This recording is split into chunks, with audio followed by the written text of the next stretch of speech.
Hello and welcome to the PUBG Mobile Pro League Arabia Season 2. My name is DK and with me is the ever lovely Span Gogo. Span, how are you doing today? I'm doing great. I'm so excited to be jumping in today and casting some PMPL Arabia because I was able to go ahead and watch season one. Now it's season two, and I want to see what's changed. Yeah, we've already seen quite a bit of excitement coming in through our first week of league play, moving into our first super weekend. And it's been a pretty entertaining few days to watch. And now, of course, this week we're starting it off all the way from scratch once again, starting at the first day of league play. The teams will then once again have that opportunity to go at it to try and qualify for the super weekend. And just looking at the teams that had missed out on last Super Weekend, this is definitely going to be that opportunity for them to come back stronger, try and give it their best to make it into the second Super Weekend. We know how important it is. I mean, it's the super weekend that actually matters. Those points are what brings us into those finals. So the teams that haven't made it last time, they need to go on ahead and really get it together today to make it. Just get into that top 16 slots. But let's, for a second, take a look at that format. Just give everybody a little bit of a refresher to see what we're expecting. So there we go. We're all the way on the left side here. It is League Play Week 2, Day 1. And so that means we have 5 groups of 4 teams. There's 5 matches per day, and because of everybody switching out, every group is going to play 4 matches today. And the top 16 teams after today and tomorrow's games are going to advance to that super weekend that are happening right afterwards. Of course, you can see super weekend. That's where the top 16 teams play 5 matches, and those 16 teams get to go to the finals once they get all those points from the super weekend. Yep, and as we know, the Super Weekend is where the money is at. And just to give you a bit of an idea of where we currently are, as you've pointed out there, Span, we are sitting currently on a week 2, day 1. So tomorrow we'll be moving into the second day, followed right there with the Super Weekend as well. No resting time, heading straight up into the action after the Super Weekend, moving into 1 day break, and then right back into the third week of league play. So I'm liking this consistency. The teams definitely having that opportunity to focus on their gameplay, focus on those continual improvements as they progress through the weeks into those super weekends. And as we saw in the first season, it is absolutely essential for teams to not only perform in the super weekends, but they also need to perform in these league days if they want to get into super Mm-hmm. weekend and then from that point on move in towards those grand finals. So I'm curious to see definitely what we can see, or rather what's going to be coming through from the teams here as we move into this first day of gameplay. And I'm expecting some pretty entertaining and competitive PUBG to happen here. Oh, I don't doubt it, especially because of those teams that didn't make it. Today is the day, today and tomorrow, they need to make it into that super weekend to really bring it back. And if they don't, then it's going to be even harder since there's only going to be 1 week left. But let's jump into the points as well. So these teams, to be able to get into the super weekend, get into the top 16 teams, they need to get these points. And you can see that placement points and kill points are both going to matter. For a first place, they're going to get 15 points all the way down to 8th through 12th get 1 point, 13 through 16 unfortunately get 0 points. So obviously you want to stay alive as long as possible to get that placement, and of course 1 kill equals 1 point, so you want to get a nice distribution of both kills and placement to get to the top of that leaderboard. And I gotta say, we'll talk about it a little bit more later, but I think Galaxy Racer is definitely the example for the best distribution as of right now. Yeah, they've really been doing amazingly with regards just based on those kill points alone. So it's going to be interesting to see how they're going to step into the second week of league play. I mean, I know last week Galaxy Racer took fourth place on both days, on day 1 and day 2 respectively, but then just brought in an absolute banger of a performance moving into the super weekend. And yeah, this is how they get it done. This is how they ensure that they finish up in those slots. And not only are they fighting it for points, they are also fighting for their share of the prize pool. And as we have a look at that, we have a total prize pool of $150,000. Of course, for the teams participating in the league play, each team gets awarded a lovely $2,500. The MVP overall, after all the matches, gets an additional $1,000 on top of that. And then, of course, the ever essential super weekend only. The team that takes the winner chicken dinner per match gets an additional 1K added on for that performance. And as we move into the finals, that is essentially where the teams want to find themselves. Winning that top slot is going to be awarding them a really, really decent amount in the bank, $10,000 in their pockets. And of course, it trickles down all the way down in towards that 16th place. But what's also quite interesting is not only are they playing for their slot in the finals and to get their share of the prize pool, but they're also playing to move up onto the next stage, which of course will be the PMPL EMEAs. That's very true. So, you know, there's, like we said, there's a couple things I got to keep track of. The points, this prize pool, getting towards the top to make it into the next league. You know, they keep got to look forward. And we're going to look forward a little bit by actually jumping into our schedule. So the schedule for today, we already talked about how there are 5 games per day, and this is the maps for today. So we're going to go into Erangel, then Sanhok, Erangel, then Sanhok, then Erangel. So nice Erangel, Sanhok day. I'm excited to see that. So we're going to get a nice differences when it comes to gameplay. Erangel a little bit more open, obviously a bigger map. We're going to see a lot more long-range fighting, while Sanhok, you're going to jump right next to the next person. A lot of close-range fighting, and it's just full of excitement. So today I'm honestly really excited to see how these teams are going to perform on all of these maps. I gotta say, I mean, this is gonna be quite the entertaining day to watch, especially with a nice balance of Sanhok coming into the mix as well. I'm expecting it to be quite aggressive, as we know Sanhok is that map that allows for that extra little bit of aggression to come on in. So yeah, we're gonna have to wait and see what the teams will be bringing across our 5 games here today. But it is going to be quite exciting. So before we get into any of the action, we are going to be jumping into a quick break, and we'll see you right back after.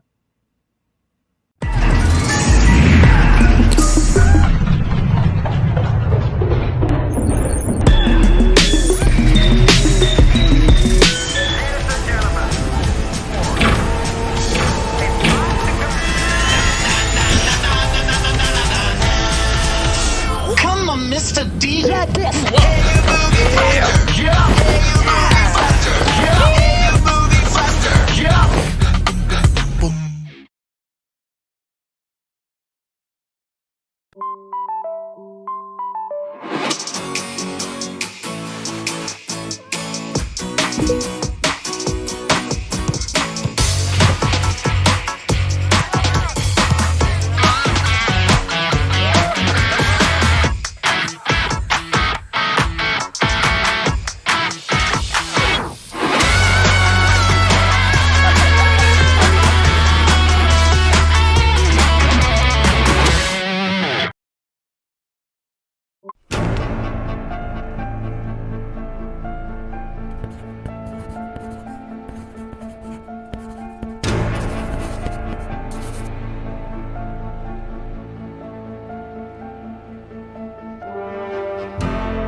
Hello and welcome back. My name is DK. With me is Span Cargo, and we are getting ready to move in to the exciting matches ahead of us here today. And of course, with upgraded performance and upgraded fun, celebrate your winning spirit with a brand new Oppo Reno 6 series, the designated smartphone for PUBG Mobile, Middle East, and Africa esports in 2021. Now, Span, this is going to be our first match for day one of the second league week. And I mean, I've got some high expectations looking at what we've been seeing just coming off of the back of our first week of league play and how the teams have performed there. I'm expecting this to be quite a crazy day. I mean, first up, Erangel, followed by a nice sandwich coming in there with Sanhok. I'm expecting some tough plays. And do you think we're going to see any teams looking to bring in some insane dominance through in the day in these particular matches, or do you think it's going to be a little bit more of a balanced approach moving through the games? Let's introduce the teams really quickly before I go on ahead and answer that. First of all, as you can see here, we have our groups. Group A is going to be RICO Infinity Team, Real Tiger 9, Falcons Esports, and Lusail Esports. Group B, SUDOR Esports, Ra'ad, Road to Glory, and Revolution. Group C, NASR, SCYTES, ABIAH Esports, Twisted Minds. D, Fate, Galaxy Racer, KURD 12, Cryptics, and E is iKURD, Triple Esports, YaLLa Esports, Triple Vibes, and KURD Squad. So now that we've introduced them, to answer your question, there are a couple of teams that I, in particular, am keeping an eye on. Of course, right off the bat, I have to say Galaxy Racer because they are absolutely so dominant in this super weekend with a total of 227 points. They got 4 winner chicken dinners. They had 135 placement points in total. The next team that had the most was 78, and they had 10 more kills than the next team for a total of 92 points. Like that stat in general is just absolutely insane. They did come in 3rd place the last league play week. So coming into this one after that super weekend, I want to see if they're going to continue that dominance or if they're just going to continue to play just to go ahead and continue to qualify for that super weekend, kind of taking a little bit more chill, I guess you can say. But then the second team is definitely YaLLa Esports because they're the team that got in 1st place last time league play. So they were in 1st by 20 points. They also had a little bit of a lead, kind of expecting them to do well in that super weekend, but they only got an 8th. So those are the 2 teams just immediately I want to keep an eye on. I want to see if they're able to continue their dominance from what we've been able to see so far. And then, not surprised to say this at all, we've got to look at those 4 teams that didn't make it last time. Yeah, I mean, it's been a pretty tough ride so far. I can't say really a bumpy road, but it's been a tough one. I mean, as you've pointed out, the players there from Galaxy Racer, they were just blowing the competition out of the water with those 4 winner chicken dinners. But what's also interesting to note is that the players there from Fate Esports, they've been able to hold on to that 2nd position with no chicken dinners under their belt whatsoever. So I'm curious to see what the teams are going to bring to the table as we move into this first day of league play. And as you've pointed out, we've been looking back to last week to try and get an idea of what we could expecting moving into this. And we know, of course, last week the players there from NASR, YaLLa, Real Tiger 9, Triple Vibes, as well as iKURD Triple Esports all brought home a winner chicken dinner on that first initial day. So I'm curious to see whether or not we're going to have a continuation of that momentum moving into the second week, or we could potentially have a few surprise teams now having already dusted off a little bit, of the nerves and such in that first week, coming into the second week being way more prepared and ready for the action. So yeah, definitely be looking to seeing what the teams are going to be bringing in and who's going to be the teams to step on up. And I mean, I've said this before as well. Looking at the map rotation that we've got, we have a nice balance of Erangel and Sanhok coming in. And I'm liking that center Erangel match because that is where the teams can really start assessing what they've been doing throughout the day so far, what they need to try and focus on and try and make it up as they go into those remaining 3 games. So what do you have any pointers that you'd be giving to the teams? Like anything in particular you would say aside from bring it? Well, first of all, good luck. Have fun. You know, all these teams, mentality is so important. I feel like it's kind of half the battle for these games. They need to go in confident just right off the bat. If they don't do well in one match, they got to shake it off because they have another one right afterwards, except for the last game, of course. So, keeping that in mind, you really got to go in with full flat expectations. You know you're going to do well and just perform. And that's how you're going to go ahead and do well. You can't dwell. But I guess that's what I'm going to say. And so those teams I specifically want to see come in with that huge confidence are those 4 teams that didn't make it in the last Super Weekend. Gotta say their names. Raad, SUDOR, SCYTES, and Revolutions. We're keeping an eye on you 4. Come on, we know you can do it. You guys got in here for a reason. And now I want to see them be able to perform.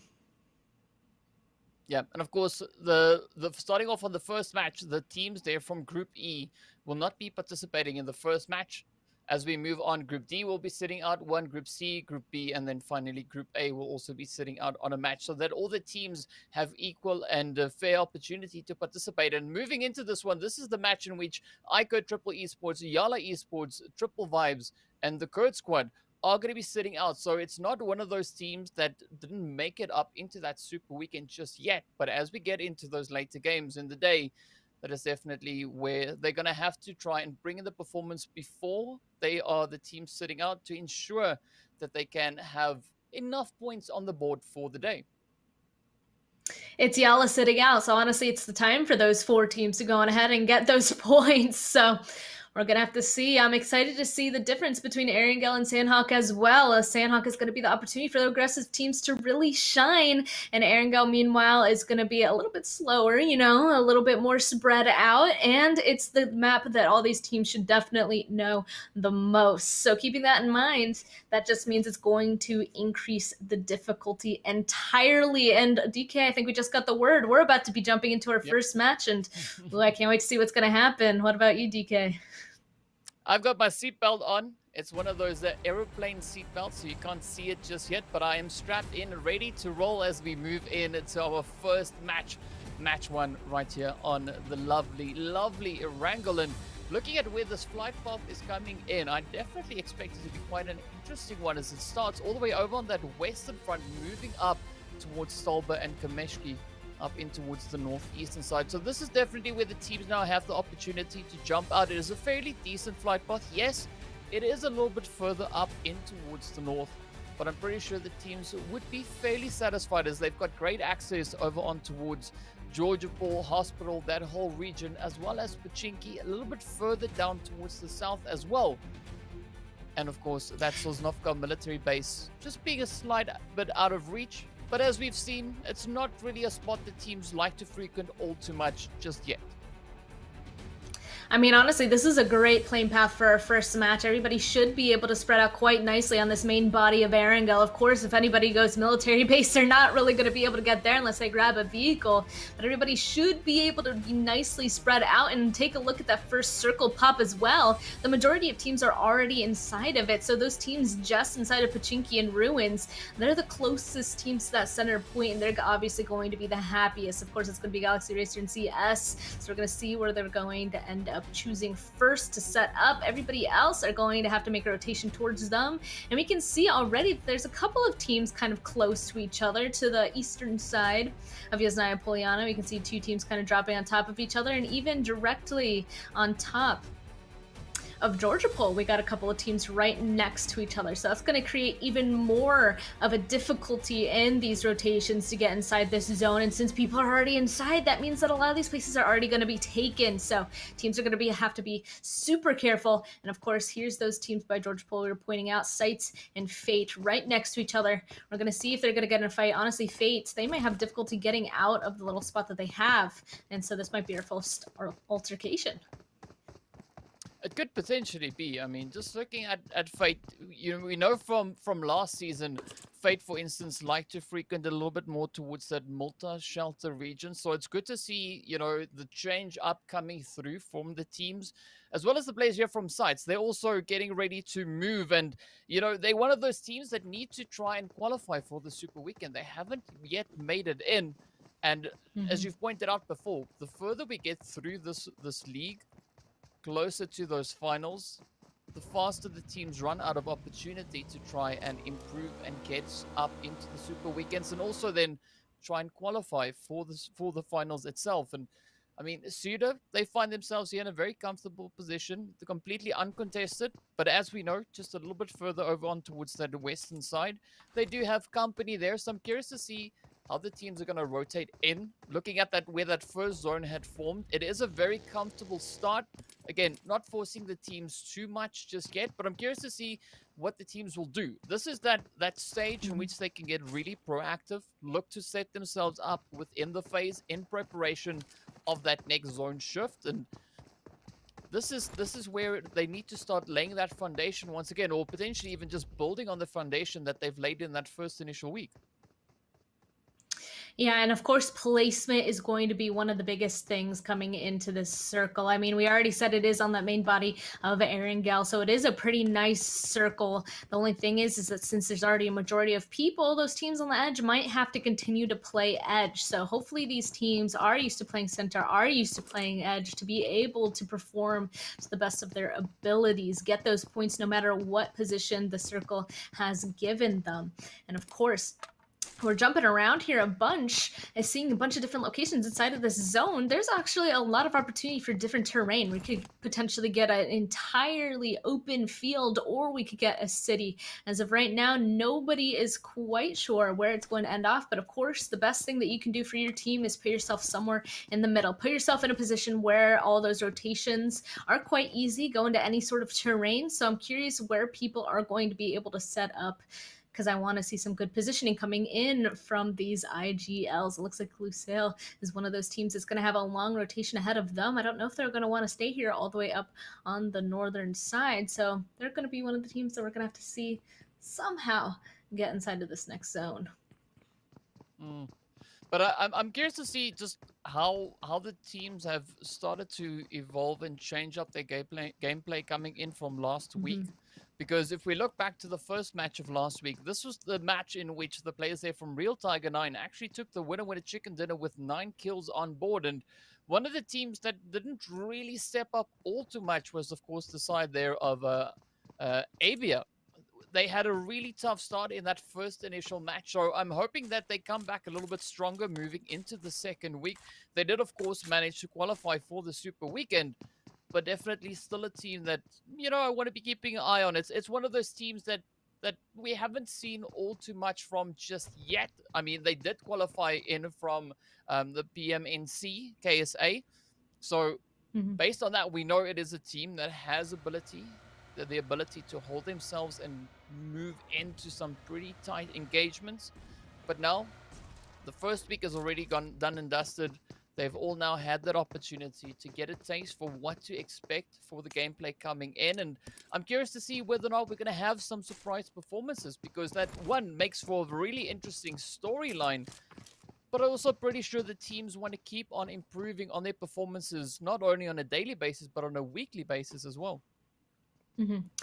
Of course, exactly. And since these teams, you mentioned where they were able to qualify to make it here into this PMPL Arabia, like keeping that in mind, these teams at this point should definitely be used to this lobby. Like, I could understand maybe the first day kind of slowly figuring out how to play against each other to the best of their ability, everybody's patterns and what they usually do in the game, where they drop, how they rotate. But now that we're finally in that second week, it's day one of the second league play, like all these teams should definitely know how each other perform. So knowing that, I kind of want to see if people are going to start utilizing that knowledge. If they know specifically, oh, this team rotates right by us, so start seeing if they're going to start taking advantage of anything that they might have noticed coming in from this entire past week. So we're going to have to keep an eye on all of that starting this game. And like you said, see if they're going to go on ahead and start improving on things from gaining that knowledge. So I'm definitely looking forward to that, to see what they're going to be able to really pull out of here. And I talked about putting yourself in a good position to be ready for that next rotation. And I love the spot that we just saw Galaxy Racer at. They're on that Pachinki Hill just to the southern side. From there, they can see a lot of the map around them. So they can gain a lot of information. And that is a nice rotation anywhere else in the map that they want to go. It also looks like Road to Glory is kind of off onto the side, but also kind of setting themselves up because they need to get out of here. They need to get into the side. So we saw a little bit of a difference from the center playing team and from these edge playing teams. And I'm curious to see how those strats are going to be applied. I mean, we've spoken about those 4 teams that we said we're going to be keeping an eye on. And looking back, I mean, SUDOR Esports, Ra'ad, and SCYTES, those are returning teams coming in from Season 1. So they already know what to expect coming into Season 2. And I'm actually quite surprised to see them not qualify for the first Super Weekend. So it is a bit surprising. But of course, that also speaks to the level of competition of the teams coming in, just showing that, you know, it is not going to be that easy for returning teams to just kind of continue on the role that they were on in the previous season. And now, as we're getting ready to move in, this is where we look to see how the teams are going to be applying themselves. Center zone looking pretty crammed with quite a few teams already in, and that zone now shifting up, centering nicely in on around that Pachinki as well as school region. So this already looks to be a very good position for the side there of NASR. And I mean, we've got a nice rotation coming in still from that eastern side, but the west, there's a few teams that still need to try and squeeze on up in towards zone. And moving into the second phase, this is where things are going to get pretty interesting as the teams are now forced closer and closer together. And as you can see, it's already starting. Looks like they really want this compound right underneath hospital sites. They're crashing right into Fate. This is not a fight that they want to start this early on, but they're going to have to take it if they want this location. Bullet's already going out. It looks like the first damage on the site. Zaboot goes down. No, so does Ghost. That means it's a 2v2. The rest of Fate nowhere to be seen just yet, but Venom, finally goes down. Reef is able to hold his own, though. And just 2 of the members of Fate are able to take out the entirety of them. No way. Sites, our first team eliminated.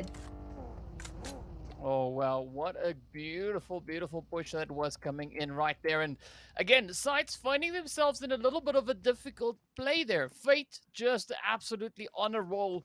I mean, we've seen what they've done in the Super Weekend, and already a really strong start coming into this first initial match, having the luck of the draw, being the fastest fingers on the triggers there. But now, looking at the bridge that we see just a little bit further up ahead, just on the edge of that Rozhok region, it is going to get pretty jam-packed as RICO Infinity find themselves right here alongside the players from Cryptics. And I mean, Cryptics, it's going to be quite a fight to try and bring those kills in, bring those points on board. And now it's down to that positional play. The grenades are getting sent out. RICO Infinity, they are ready to roll, ready to apply pressure, but will they be able to find that opening?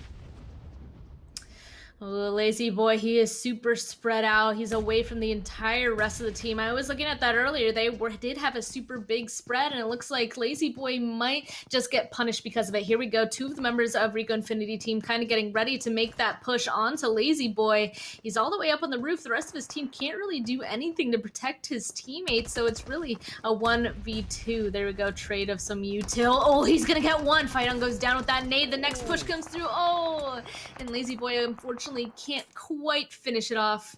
Fighton will get res, and it looks like the rest of Cryptics are just driving away at this point. A little bit of a heal up first before disengaging. That is not how you want to lose a teammate. That is quite an interesting engagement coming in there from Cryptics, though. I mean, they just moved in, applied a bit of pressure, got the knocks, and then used that opportunity to try and potentially just reposition themselves. Yes, it was a bit of a costly engagement, but now El Chapo holding up on that front line with a nice support coming in there from Marshall as well. And Senke just all the way at the back here. I'm curious to see what Senke is going to be doing, though. But, I mean, now the ball is in the hands of RICO Infinity. This is where they need to show us whether or not they are aggressive and going to start pushing and applying that pressure. But I also think they're just waiting in anticipation to see where this next zone shift is going to be going. Looking at the positioning of the teams, though, I mean, we got the players there from Galaxy Racer as well as Real Tiger 9 holding up in the Pachinki region. And we could see a few fights breaking out, but center zone looking fairly decent. The zone is about to pop up once again, and it centers up, and that is the rotation, though, or the positioning that Galaxy Racer, as well as the Real Tiger 9, they were actually waiting for, and this could be a pretty interesting play to come through from this. I'm excited that Revolution also has a great spot smack dab in the center of this new zone. That's a team that didn't make it into the first Super Weekend. So honestly, just starting off on match 1, getting a really good location could go ahead and do them really well. So I'm excited to see how they're going to be able to play that location. Everybody else now, if they didn't have a good spot, immediately in their vehicles making a rotation. Ooh, actually, speaking of Revolution, looks like they're getting a knock somewhere. But of course, everybody else is just driving on in at this point, trying to find themselves a spot. And this is probably the first kill circle that's much too small for the 15 teams still alive. And yep, we can definitely see the action starting to pop off. NASR Falcons also starting to take a big fight against each other, starting off with some nades. Yeah, and as we've seen, those grenades are Oh! supposed to fly out, not explode mid-air. What a shot that was, though, coming in from the side of Falcon onto NASR.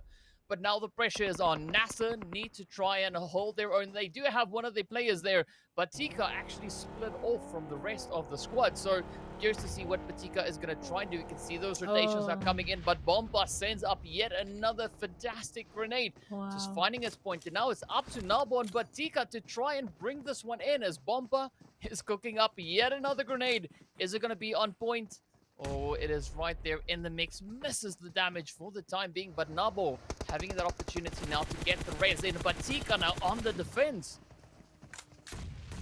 They definitely needed Patika to come help them out. NASR, they were just stuck rezzing, but they're finally all up. Here comes Falcon, though. They're trying to take the advantage. They know they had it. Waited a little bit too long to push on that knock, but getting another knock out of Nabo. There we go. It's down to a 2v2, if I'm not mistaken. Oh, and here we go. Even more damage. Hassan, Miracle. Oh, it's just him left, and it looks like Falcons will be able to take him down. They're going to survive. NASR Esports, the next team eliminated, and it looks like they're just going to be able to get the reses on their teammates as well. So that was worth it. An early fight that turned into 4 kill points, all 4 up. That was a good fight for Falcons. Yep, that was a very, very decent one for them. They didn't lose a single player in that exchange. And now, as we look to the players here from ABIAH, we're going to look to see whether or not they're going to try and sneak in with a few of those third-party shots. So right up ahead, we do see the players there from Twisted Minds as well, just holding in the compound, just scanning the vicinity, looking to see if they can find any vantage points to try and capitalize on. Falcons, of course, they need to be careful. They are slightly exposed, and this blue zone is closing up once again. And this is now where we look to see what the teams are going to be doing. The players there from Revolution, of course, holding up in a very decent portion of that zone. And as it shifts up once again, it moves in favor of Galaxy Racer. Now, I'm curious to see, though, what the team there of SUDOR is going to be doing, as well as Lusail, who we see just positioned up in towards that northwestern side. They need to find that rotational path back up into zone. The south is going to be heavily congested as well. Oh yeah, Galaxy Racer, they're probably going to be moving up onto that little church on top of the hill right next to Pachinki. Everybody else that doesn't have a good location, I wouldn't be surprised if they make a big rotation into that Pachinki area, because cities this late, if you don't have a good spot inside zone, the rest of it's pretty much out in the open in a big field. You want to send it where the most hard cover is, and that, of course, is the city of Pachinki. So it might be a city ending, but of course, off here in the edge, they did start running into each other on the rotations. Lusail versus SUDOR. Unfortunately for SUDOR, it's not looking too good. Already 2 of them are out. The other 2 inside the compound. Unfortunately, too far away to help out the team, especially because the RICO Infinity team are getting involved from afar. This is not good for them because they're not even inside zone. They need to figure out where they're going to be playing, but unfortunately, they ended up running into each other first. Yep, it's going to be absolutely essential for Lusail to potentially try and find a route around the team here of SUDOR. As we can see, I mean, SUDOR, they're trying to put up that defensive play. They are now down to a 3-man team, I believe, and this could be potentially the opportunity for Lusail to swoop in, clear it out, and get their butts back up into zone. But with the addition of RICO Infinity holding behind them, the pressure is definitely going to be on, as we see Clever now trying to find a quick, sneaky tap away. Wanted. A very watchful. Up comes the rush. Rub comes flying into the compound, and now the pressure is on SUDOR, just laying down the fire. Carry Boy actually gets picked up and ripped. Oh, he needs to now try and figure which way around to go. He gets knocked as well, and this is now absolutely chaotic as Lusail, wow, are reduced to only 1 remaining player. Wow. And they spotted them as well. Yeah, Lusail Esports goes out. The next team eliminated SUDOR. Now, I didn't expect that at all. SUDOR was the one that had the disadvantage from the beginning, but they were able to turn it around, probably because Lusail had to come to them. So SUDOR were able to defend their location perfectly. Of course, though, there goes RICO Infinity team pulling right on in to hold them out. They want those kills. They know that the fight happened and that they're weak, so they're going to take advantage of it. Back towards just inside the zone, though, on the rotation, FalconsEsport, they're starting to get a little bit beat up as well. Twisted Minds, they don't want anybody else coming near them, but at least they're just inside zone. They're going to be fine there until this next zone pop, but they're going to have to try and stay alive until then. Revolution, they had a great spot previously. Unfortunately, don't have as good of a spot now, especially with Twisted Minds getting in front of them. That's a great spot for them to hold out 3 teams at this point. You can see Senke as in the distance as well. They can hold out Falcon, Cryptics, and Revolution from here. Yeah, I mean, this could be quite a favorable position to play in. And as we saw on the map as well, you know, that positional play in towards Pachinki itself, it's looking to be quite a bit of a challenge. But I'm liking the fact that Galaxy Racer, they've gone for a 2-2 split here just to try and cover a little bit more ground. As we know, in Pachinki, that city fighting, it is going to be all about those angles and how you can try and cover those. But now, as we look to see where this next phase is going to be going, the hands are going to be forced, and it actually turns potentially in favor of the players there from Revolution as well as Twisted Mind. But Revolution, they've got a decent position within those compounds, and RICO Infinity holding on towards that western side. If they play this one well enough and they have themselves set up well in advance in anticipation of these rotations coming through, they could actually be capitalizing on that surprise element.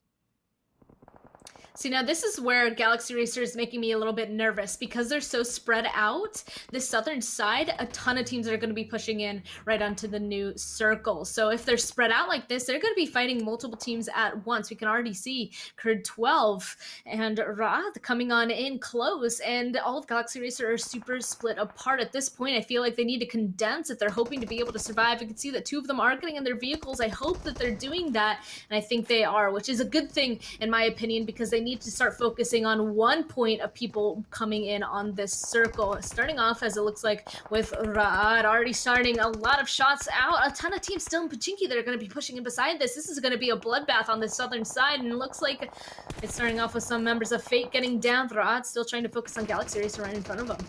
Ooh. This is actually a nice controlling point for them, but those vehicles, of course, getting exploded as the players here from Fate come rushing in to Zorden. I mean, KURD 12 Esports just jumping at the opportunity to nail those hits right on through. The players there from Road to Glory also now getting eliminated, and looking at this rotation coming in from Fate, yes, the numbers aren't looking too great for them, but they can try and play that sneak approach on the edge. But ABIAH, in the meanwhile, they do still have quite a bit of a challenge to get back up into Wood Zone. They have quite a bit of ground to cover with Galaxy Racer and Ra'ad just lying in wait. It's going to be such a tough one to find a clean rotational path back up into zone.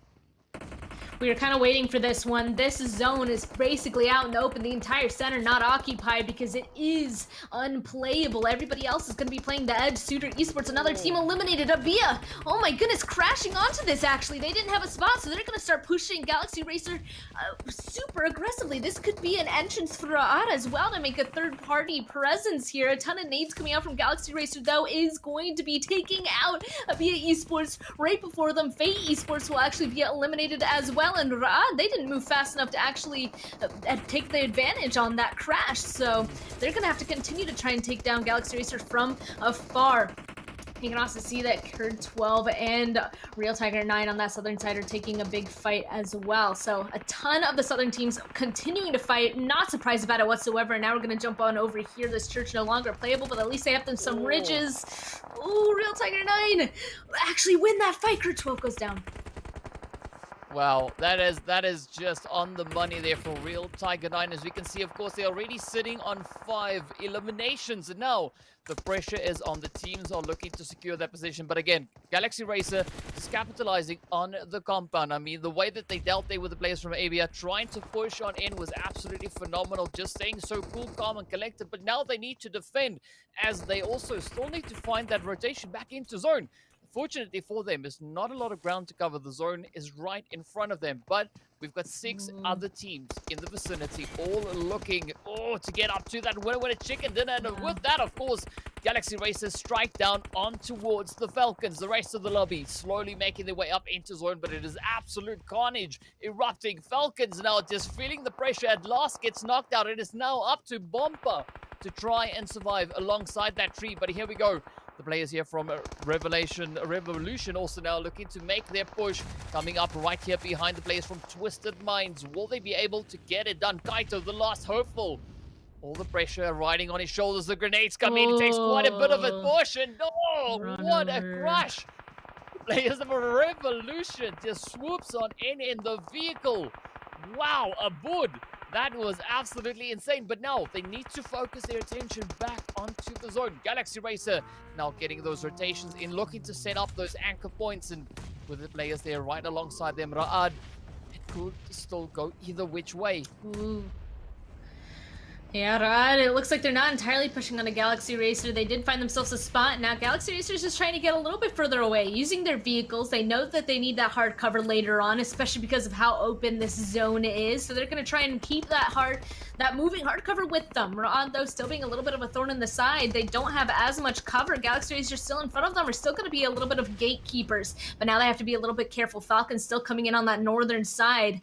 They're going to have to be looking both ways. We can already see the little carrots. They are, in fact, looking both directions, trying to make sure they're going to be safe. But there we go. Another person from Ra'ad spotted out. That means that is the last one alive for the team. And he's just going to try to be playing as quietly as possible. But here comes Falcons as well. RICO Infinity team is eliminated in the meantime. So that taking the shots onto Rauf. Rauf goes down. Galaxy Racer, now we know exactly where he is. And that's probably going to mean he's going to be taken out right afterwards. And yep, that is in fact the case. Ra'ad eliminated Freak, a ton of kills. And of course, the fighting is still going to continue. This is a hard circle. And everybody's just running straight on into each other. All the sight lines are entirely across the map. Falcons Esports, and now we're just down to our last 2 teams. This is absolutely crazy so far. The reaction speed is just insane. Galaxy Racer coming back swinging into this first match of the day. They want to prove themselves, already sitting on 9 kills. Just 1 kill behind the players there from Real Tiger 9, who sits on 10, the first double digits for the match. But it is a 3v3v3 fight moving in to these last few phases. It's the 6th phase. It is slowly about to start closing up. Only a few seconds remain on the clock. But now Galaxy Racer looking to get themselves into position, starting to smoke it up. And this is where Revolution, as well as Real Tiger 9, can also now look to advance their own position, looking to get a little bit more of a strengthened play. And now it is up to the teams to try and secure those positions. Hamordi already right there up ahead. Lord with a nice off angle, just inching his way in. Freak going for the vehicle, just moving up that mobile hard cover. But a Real Tiger 9 getting down, getting prone, just trying to inch their way back up in towards zone, trying to position themselves in a point of advantage. But will they be able to get that done as Real Tiger 9 now looks to apply the pressure? We've got Kappa here trying to bring in those sprays. Revolution actually picking up one of the players there from Real Tiger 9 as Rank now gets taken right on down. And this is where the pressure is on once again. But this could be the game for Revolution.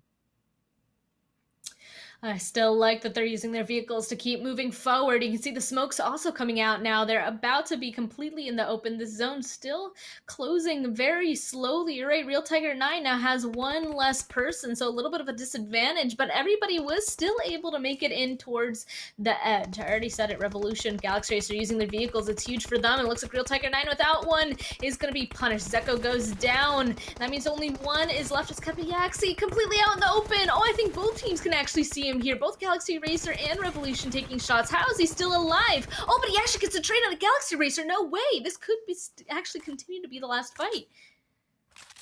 I mean, it ain't over until it's over, and all 3 of these teams just looking to step it up. Smoker gets a beautiful knock right up into Freak.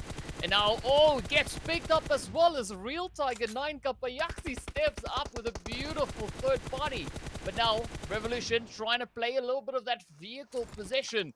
The zone is closing in. We've moved into the next one, and with that, of course, the players get eliminated. Real Tiger 9 getting sent right back into the lobby. Galaxy Racer now using this opportunity to come rushing forward, looking to clear it up, right up ahead of them. They've got only one remaining player. It is a 1v2, and it is on the shoulders of Easy, but it is definitely not going to be easy.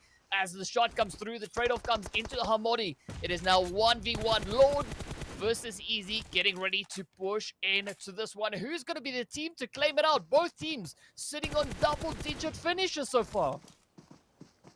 Oh, and Lord, he has 6 kills for his team so far, so we know he's in a fragging mood. Easy, he unfortunately needs to lay prone at that little vehicle. Lord, he has a hard cover. He has that tree, able to spray inside the smoke. And there it is, Galaxy Racer continuing their streak from the Super Weekend. They're going to win our first matchup today on Erangel with a massive kill count. Galaxy Racer, they have definitely studied and improved because they're absolutely insane coming into this PMPL Arabia too. Whew. I mean, that was just an absolutely phenomenal match. I mean, at the end of the match, they finished up with 2,235 damage being done in that match. So absolutely insane. But of course, we've got to look to see how that reflects onto our rankings after this first initial match. And moving into that, we can see Galaxy Racer, no surprise, sitting up in pole position, 27 points on board, 12 kills coming in. Revolution, as we saw, also coming in with the double digits, acquiring a grand total of 22. And then, of course, Real Tiger 9, another team on double-digit kills, bringing in 21 total points. Just absolutely insane. I mean, Revolution, they had that great spot. They needed these points. Galaxy Racer also with a great position, able to stay alive for as long as they did. I mean, taking a look at a lot of these teams, all of them, honestly, a decent amount of them had a really difficult time at first making it in towards the very edges of this zone, but were able to scrap it out and stay alive for the longest time. I'm surprised to see FalconsEsport in that 4th position because they were kind of being held out there for the longest time, and even Fate Esports being able to survive in that 8th place spot. And going on to the second half of this board, we can see that KURD 12 Esports, Twisted Mind, all the way down to SCYTES. Oh, SCYTES is not going to be happy about that. That's one of those teams that we're keeping an eye on. They need to make it into this Super Weekend to be in contention to get into the overall finals, and same with SUDOR. So a couple of people that we need to keep an eye on. Of course, that was only match 1 though, so they have 3 more games for themselves to continue to play. And of course, let's take a look at the MVP. I think I know who it's going to be. A little bit of a drum roll, and I'm not surprised to see this whatsoever. Lord up there from Galaxy Racer. They got 8 kills, 1,065 damage in just 1 game. That's absolutely insane. He was able to clutch it out in that 1v1 for the win for his team. Yeah, definitely phenomenal performances coming in. We see Hamodi right in there as well, sitting on 3 kills, 688 damage. But then, of course, the beautiful play coming in there from Revolution as well. It's Blood coming into that 2nd spot, taking 5 kills as well as 855 damage. And I got to say, though, Span, this was a really, really healthy match for both Ra'ad and Revolution, as we saw. They are in need of making it into those Super Weekends, and starting it off with a match like this really sets a good foundation for them to build on throughout today as well as tomorrow. So yes, match 1 done and dusted. Pretty exciting start to the day, but of course we are going to be moving into a quick break while we get ready for that 2nd match. So stay tuned and don't go anywhere.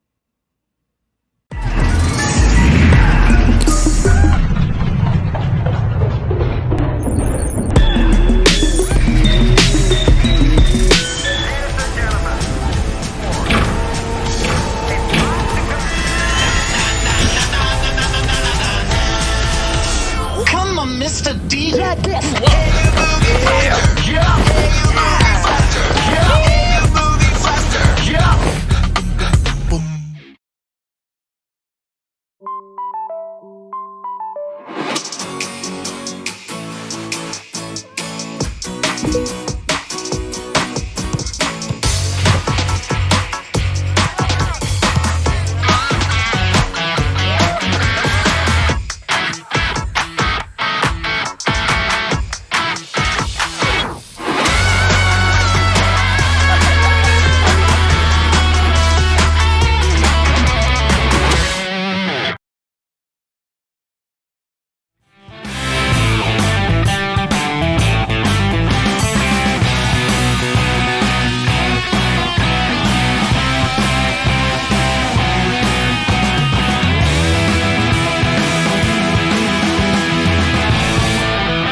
Welcome back to the PUBG Mobile Pro League Arabia Season 2. My name is EK. With me is Span Cargo. And of course, we just came back from our second match, or first match rather. Well, we're heading into the second one. But in that first one, we saw an absolutely insane play coming in with the three top teams coming in with double-digit kills across the board. So some insane games to start off the day. And Span, I mean, Galaxy Racer, they're already at it once again. I questioned at the beginning, will they be able to continue their domination from the Super Weekend? Short answer, yes. Just immediately after game one. And honestly, I feel like there was a lot of teams that tried to kind of make sure that they weren't going to get as far as they did. I feel like towards some of those later circles, there were some people that were moving before they really had to. And that just put some extra pressure on some teams that needed to get inside. So for example, Falcons, they were in a good position. They were right below Twisted Minds and Revolution, and they instantly started making a rotation towards Galaxy Racer before they really needed to. But that just meant that Galaxy Racer was having an even harder time to get inside of that zone. That's where they ended up taking a fight with two teams at the same time, but they were still somehow able to get out of it. For Falcons, though, they were unfortunately punished for that. They were taken out, Raad were taken out, and Revolution up on the top, because Falcons kind of diverted their attention down to the south, they're able to clean up that entire northern side. And I'm not surprised, to say the least, that Revolution and Galaxy Racer are the last two teams there. Yeah, that was a really, really fantastic performance, especially a very essential one coming in there for the side of Revolution. But of course, I want to remind the viewers back home, Nomo TV is PUBG Mobile Pro League 2021's official media partner. And of course, big shout out going there to Nomo TV for helping make this whole event possible. And I really got to say though, Span, Revolution, this has been such an important game for them as well as for the team there from Raad. As we know, both these teams, they didn't make it up into that first Super Weekend. And what a good way to kind of lay the groundwork for this first day. I mean, Revolution coming in with a very comfortable 22 points. The players there from Raad, of course, coming in with 7 points in total. Only 1 kill on board. It's better than nothing. They got some good placement out of that at least. But, I mean, this is definitely where we're going to be looking to see what the sites will bring throughout the rest of the day. Of course, the first match being done and dusted. We got 4 more rather to go in total. And this is now where we're going to be seeing the players there from Group D actually sitting out in this match. So I'm curious to see what the teams are going to be bringing in as Group E now has their go at their first match for the day. And of course, it is going to be quite exciting to see what they will have in store for us. Of course, it is going to be the side there of iKURD, Triple Esports, YaLLa, the players there from Triple Vibes, as well as the KURD squad that are going to be joining us in Sanhok. And this is now, like we've said before, that opportunity for teams to actually go out, get a little bit aggressive, try and bring in some more additional points. And do you think we could expect a strong play coming in from YaLLa, as they have been proving themselves quite capable in past matches? I would assume so. Right, they have been playing really well in the last league play. Like we said, didn't do as well in the Super Weekend as I personally expected, but they still got in 8th place, which is still nothing to scoff at. So probably wanting to continue to do well. I wouldn't be surprised to see them absolutely dominate coming into this next game, especially because one of their highest stats was in fact kills. And we're going into Sanhok, and Sanhok is the game that if you're an aggressive team, if you're a team that can team fight, can chain fight, this is the map for you. So I wouldn't be surprised to see some of those teams that we know can fight, like YaLLa, like Galaxy Racer, are going to go ahead and find themselves in a good position this next game. Yeah, and I mean, this next game is going to be quite interesting because this is the match, of course, that Fate, Galaxy Racer, KURD 12 Esports, as well as Cryptics are going to be sitting out on. So this is that opportunity now for the teams to try and catch up or potentially surpass the players there from Galaxy Racer. This is the only match in which they can get the job done because they don't have to contend against them in this particular match. I'm curious to see who's going to be stepping up. Will we see another amazing play coming in from the side there of Revolution? Are they going to be bringing in another double-digit kill? Or could we actually potentially see the players there from Real Tiger 9 using this opportunity now to try and get ahead? Honestly, anything can happen. We won't know until that game actually happens, but we're going to be able to jump in there shortly.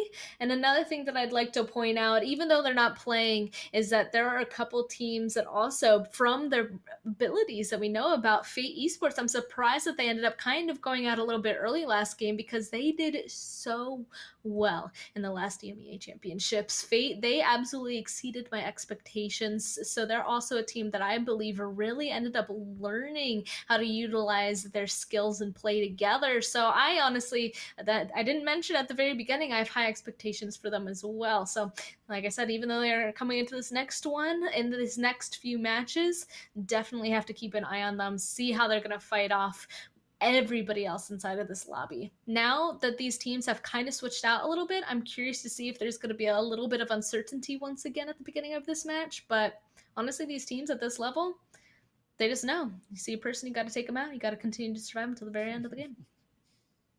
It's survival of the quickest, you know, not so necessarily survival of the fittest. And that's definitely going to be put to the test on a map like Sanhok, for instance, because not only does it allow for a lot of that aggression, but also the punishment that comes through for any of those tiny mistakes that the teams could be making is going to be so much more evident in this particular match. And of course, we are getting ready to move straight up into the lovely jungle there on Sanhok. And I'm curious to see, though, where that first initial zone is going to be forming. And, well, without further ado, here we go, getting straight up onto that flight path. And this is where we know that it is, you know, so exciting to see what the teams are going to be doing. The flight path doesn't matter too much. What's more important is that first initial zone and how the teams are looking to have themselves set up in anticipation of that coming shift. And already some decent drop locations coming into the mix. Raad, of course, heading straight in towards the direction there of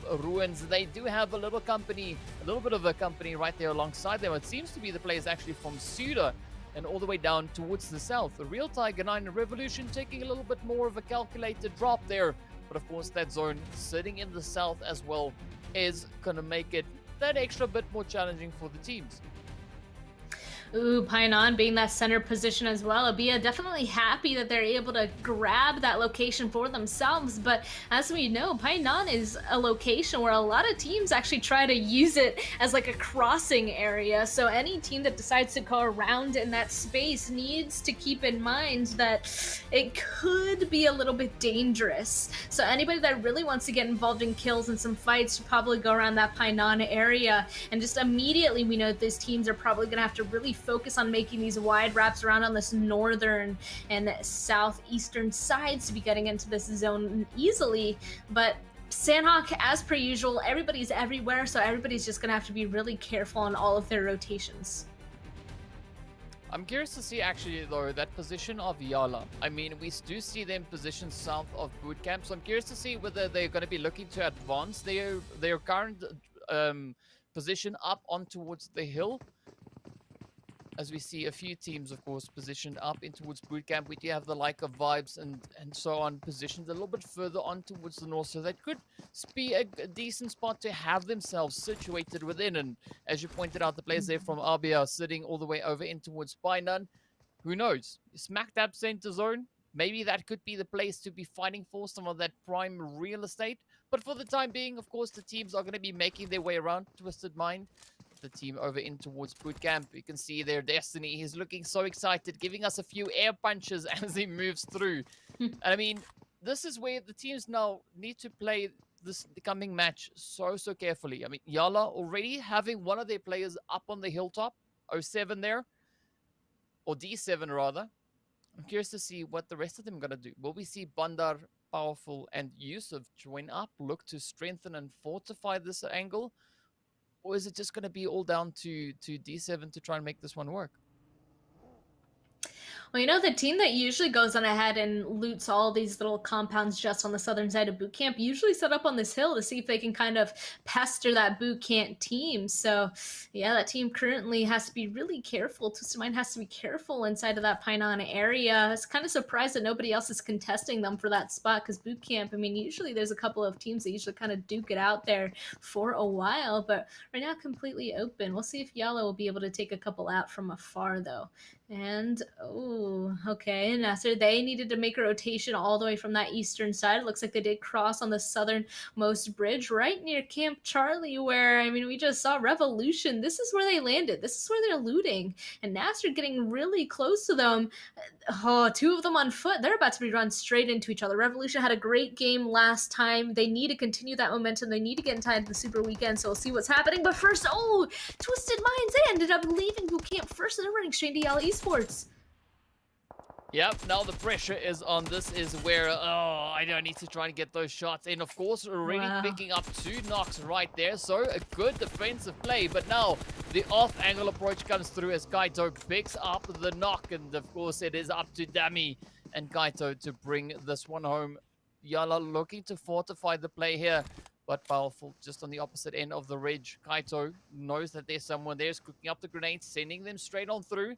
Powerful trying to come in with a bit of a flank here, just trying to wrap his way around before pushing in. Kaito, of course, now lighting up those mollies, sending them straight over to Yusuf, and now the pressure is on as Yusuf is trying to get that res up, trying to get their numbers back into fighting form. And Kaito, I'm liking the little bit of pre-fire for Destiny, and his teammate, they're still bleeding out, so they need to try and see which way they could best try to focus this out as the hits come through. Bandar picks up a beautiful knock onto Kaito. And now, Twisted Minds, they down to only Dami. Gotta be careful trying to get that res. We can see Yusuf, though. He's starting to make a rotation around. Oh, he's able to pull off in time, though, and actually takes him down instead. Oh, no, but Powerful is there to get the trade. Twisted Minds, first team eliminated. Unfortunately, ran right up into the trap that YaLLa was kind of putting out for them. And, of course, the fighting continues. Paradise, also a little bit of a scary location to be at. Vibes kind of running into RICO Infinity team. I think I saw another team in the distance as well. Just taking a lot of shots back and forth for now. Vibes is just down to Roman and I shot left, so gotta continue to be careful coming into this now. Just as a 2-man, they're super split apart as well. It's not looking good. They just have to play this really quietly now. Yeah, this is where all those calculated plays now need to come on through, and we can see Hidan up on the high ground, just scanning the area down below. The full squad from RICO Infinity just holding their own. I'm liking this kind of approach. The 2-1-1 split coming in from RICO Infinity. We have Anas as well as Hidan coming in from the south and the north, just tightening their grip that they've got on the players there from Triple Vibes. And I mean, this is where I don't want to be the side of Vibes, because they're going to be finding themselves in such a difficult position. It's not impossible to defend that play, but it's going to be so challenging for them to be successful in that. And I mean, looking at the spread that we've got here, RICO Infinity, they're slowly starting to make their way around, still kind of sticking to that 2-1-1 split. And I'm liking a slight bit of caution now on the side here of RICO Infinity. Yeah, RICO Infinity, another team that we're used to seeing pretty aggressive. It looks like they're able to be aggressive, get a couple of kills so far, but I mean, now that Vibes is down to 2 people, they played that exactly how they needed to. Right when you go down to 2 or 1 person, that's really where you got to kind of start focusing on being as quiet as possible, kind of being a bit more sneaky to try and play into that late game. So if you know there's a big team in front of you, you don't have the advantage, you'd have to wait until the advantage is there. And usually that presents itself later on in the game. So they're happy probably that RICO Infinity team are just going to continue going further, getting away from them so they can kind of reset, get a little bit of a breather before continuing on. See, SUDOR also ended up sniffing out Ra'ad in the distance, I believe. They want to start holding each other out, even though early fights are definitely not an ideal situation. On Sanhok, honestly, fights happen right off the bat, immediately, and then they basically never stop almost. So they need to start grabbing positions now and see what advantages they can take before a team ends up pushing onto them. Yeah, and it's going to be essential because we saw both those teams dropping in pretty close proximity in and around the ruins and, of course, Dambang. But now, as we move on to the players just up ahead here, this is where we're going to look to see what the players here from the KURD squad are going to bring in. This is their first match. They started off with a very split drop, of course, dropping down over in towards Quarry, as well as a little bit further up north with that 2-2 split. But now they have that opportunity to try and condense that split that they've got. But looking at where the players here from RICO Infinity are going to, it could be quite challenging. RICO Infinity, of course, rotating all the way from Paradise, making their way down south up into the zone, picking up a few knocks and a few points along the way. But now it is game on once again. And actually, the sites coming in with a little bit of a delayed rotation. I mean, they can afford to still do that. The first few phases, not doing insane amounts of damage just yet, but it is going to be absolutely essential to try and get ahead of that blue zone. And looking with Painan still being a very centralized position in the current zone, I'm curious to see what the teams are going to be doing as it's moved up once again, just strengthening itself over on towards that southeastern island, or southwestern island rather. Yeah, it looks like actually the majority of teams kind of already made it there, but the rotation still has to come through, and oh, we kind of were seeing this happen on the map sites. And I mean, iKURD Triple Esports are going to be running right into each other, and it looks like they're going to be able to take one out of that tuck. The rest of iKURD Triple Esports instantly turning around, just driving way towards Ban. Yeah, they're going to go ahead and meet up with the rest of their team. I'm kind of curious as to what Helm End was doing all the way on the northern side, but you know, maybe they're just scouting around. Unfortunately, they got punished for it. But also RICO Infinity Team 1-2 KURD squad. One goes down, the push is coming through. Not surprised because they're an aggressive team. They have the advantage.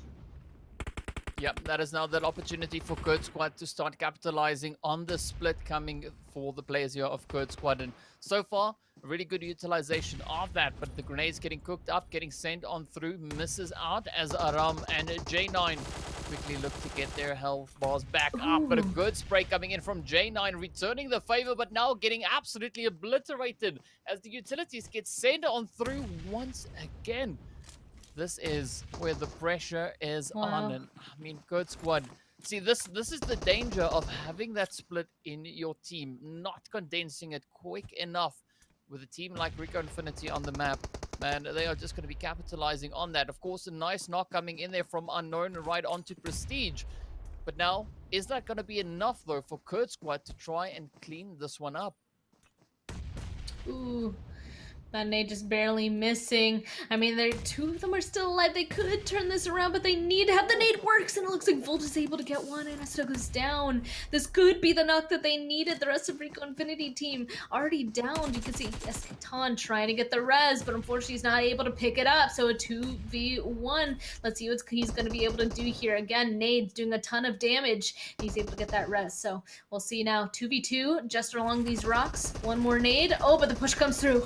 Unknown is going to go ahead and get knocked, but will the re-knock happen? No, it won't. That means it is actually going on the side of KURD Squad. What? RICO Infinity went out. Wow. Wow. I mean, that is quite impressive coming in from KURD Squad. They just held their own, and fortunately, the PUBG gods smiled upon them, allowing them to get that squad wipe in. And that is a really, really healthy start for them, putting a bit of a hold there to the advancements coming in for the players. Of course, now another engagement just heating up as we got the players here from Revolution and a real Tiger 9 now going toe-to-toe. Smoker now trying to smoke it up ahead, trying to lay down the spray, trying to pick it up. Zeko just holding on to that little watchtower there, and Jigsaw cooking up a grenade. Not sure that it's going to find the spot just yet, but of course gets a beautiful one in a response. Easy, made it look so easy. Really did, honestly. And Jigsaw, he was the closest one. Real Tiger 9, they're super spread apart on this northern side of this mountain. They needed Jigsaw to really have a big play down there. Unfortunately, that nade is just going to cut it short. Another nade going towards the rock. Oh, almost took out Yaxi as well, but he will be able to stay alive. The flush coming through. They don't want any reses happening. And honestly, soon the zone is about to close. They need to start focusing on something else soon. Yeah, there we go. There's a zone shift back to Painan once again. That means they're fighting on the southern side. Revolution at this point, they have this advantage. They could make some sort of a push happen, but the side of this hill is very much out in the open. Real Tiger 9, the last member, even further up on the northern side in the sniper tower. There we go, Zeko. He's going to be keeping an eye on all of this, making sure that Revolution can't really make any sort of a move. That's the issue of this hill. It's really difficult to have a good fight here because everybody can always see each other if they're not either behind a rock or in these compounds. And of course, as we know, with the meta coming in with the region, those grenades, those utilities are just so on point. So they got to be so careful in how they position themselves here. But for the time being, the players here from Revolution look to be holding out fairly decently. Of course, they are going to be looking to potentially close this one up. But Kappa Yaxi just holding up behind the rock. I'm liking that play still coming in from Zeko, holding the high ground. He's being still able to gather so much information as to the whereabouts of the players here from Revolution. And now Abud just trying to distract them while we do see a nice little bit of a sneak attack coming in off the side. A Smoker is trying to make a bit of a play, trying to see if he can flank up and potentially wrap it up for real. Tiger, up comes the grenade. It's going to be the one. Oh, finds quite a bit of damage onto Kappa Yaxi though. Still alive though. Revolution, they're just waiting to get that knock, and then I'm sure they're gonna start flooding out, but they just can't get the secure kill. And Zeko spotting out Smoker as well, trying to get angles on each other, but Smoker laying prone there. It's kind of making me a little bit nervous. Like, he was not careful. Zeko could hit a really nice shot, but not quite yet. This entire fight that's happening, it luckily is just inside of this zone, because if they were to delay any longer, getting further inside this next zone is going to be really difficult. But it's signed so far. There we go. Revolution finally making the push happen. Are going to take down Yaxi. That means there's only one left, and Zeko, he's trying to get out of there immediately. Off to the north he goes, but ABIAH might be able to take him out instead. Yeah, I mean, this is going to be a pretty tough run here for Zeko to try and secure a position. I mean, ABIAH just up ahead. They don't seem to have gotten to the top of that hilltop just yet. So there could still be a chance, of course, for that escape to come on through. But now looking at the rest of the zone, the players here from ABIAH, they're actually pretty centralized within that zone. And SUDOR now also just going to be looking to potentially find a few sprays, a few cheeky pickups if they can. Falcon, of course, positioned over towards the north of them. And this is where the positioning is going to be absolutely essential. ABIAH, they do have that anchor point set up over in towards Painan. So regardless of where this next phase go, I think they should be relatively safe. But of course, we're still going to be looking down to the south to see what the players there from Lusail are going to be doing as they are now advancing onto the side of Revolution. They hear the shooting. They made the rotation. Now they might be able to take advantage of it. And as we can see, they need to go further to the north as well, because the zone up to the northwestern side, once again around Painan. ABIAH definitely happy that that's where they land. That's where they can continue to play. And there we go. Revolution will get the first knock onto Lusail. Unfortunately, Lusail wasn't able to sneak on up, so they're going to be punished so far, but at least it's a 3v3 now. Got to continue to play this carefully. Oh, running out in the open. No, Lusail. We're gonna get punished again. Smoker is still alive. Oh, there you go. Finally, the knock comes through, but I think it might be too late. Oh, who knows? Who knows, Salam? Oh, getting picked up as well. And now it is up to Carry Boy to carry the team to victory. As we do see Revolution now looking to push on in. It is easy enough. Bud. The two remaining hopefuls for Revolution. The mollies come through, but no. Easy finds the spray to pick up the confirm. Down goes Lusail. And a few easy points on board there for Revolution. Already 7 kills. They're actually leading the pack. Yeah, I got to take advantage of that entire situation. This blue zone now is moving, though. They had the good spot, right? They fought for that spot, won another one. Lusail almost pulled in right as that fight was ending. They're almost kind of a third party, but were luckily able to take it out. Ooh, NASR, they decided that they really wanted this one spot, and they're able to crash on a real Tiger 9 and just absolutely take it from them. I mean, there's very few spots that are actually playable at this point, so right when you know that there's a location or an action that you have to do, you have to fully commit to it. Ra'ad with that crash, taking some people out. They're right back in their vehicles, continuing on their rotation. Probably going to continue crashing forward. Next one might be Falcons, or it looks like they might be going for that bridge. See how far they can go. But this fight on the northern side is not going to end anytime soon, because at this point there really isn't that much space to go anywhere else. Yep, and as we know, space is absolutely essential. The players there from Triple Vibes, of course, also going to be looking to find a decent position, a good angle to secure. But Falcon and Ra'ad, they just going head to head. Of course, the players here from Ra'ad now pushing into a bit of a more trolling position under the bridge. Going to be asking a few questions there. Going to be seeing if anyone can answer the riddle to get access to that bridge. But we do see, of course, those utilities now getting put to some good use once again. I mean, up in Painan, this is going to be quite a bit of a fight. The players there from SCYTES alongside the team there from ABIAH. It's going to be so tough to defend. And with the sheer amount of teams we still have remaining, there's still 12 teams, 38 players alive. I mean, pressure is on, and now that zone shifting up, centering up on towards Painan. The utilities getting sent over towards Rad. They're in a bit of a pressure cooker situation here. Yeah, not in a good spot any longer. That bridge is no longer inside zone, and making any sort of a move is pretty difficult. Revolution, unfortunately, will be our next team out in 12th place, excuse me. Not a spot that they wanted to go at whatsoever after the last game, but luckily they still have 2 games left for today after this. Now, though, we can see a bunch of these teams getting closer once again. SUDOR Falcons getting really close, and even Road to Glory having a little bit of a difficulty making this next rotation. Honestly, this zone is pretty difficult. Everybody right now on this southern side, the southwestern side, are up on top of the hill, and they got to run down a very open side of the hill to get into Painan. And obviously in Painan, teams like SUDOR, the other teams there, they're not going to let any sort of rotation happen. So you see NASR, they're getting a vehicle. That's really the only way that they can move. Let's see where they're going to end up going. It might just be a crash because I think they have to. Oh, one instantly gets ripped out of the vehicle and straight towards SUDOR they go. Oh, another one goes down too.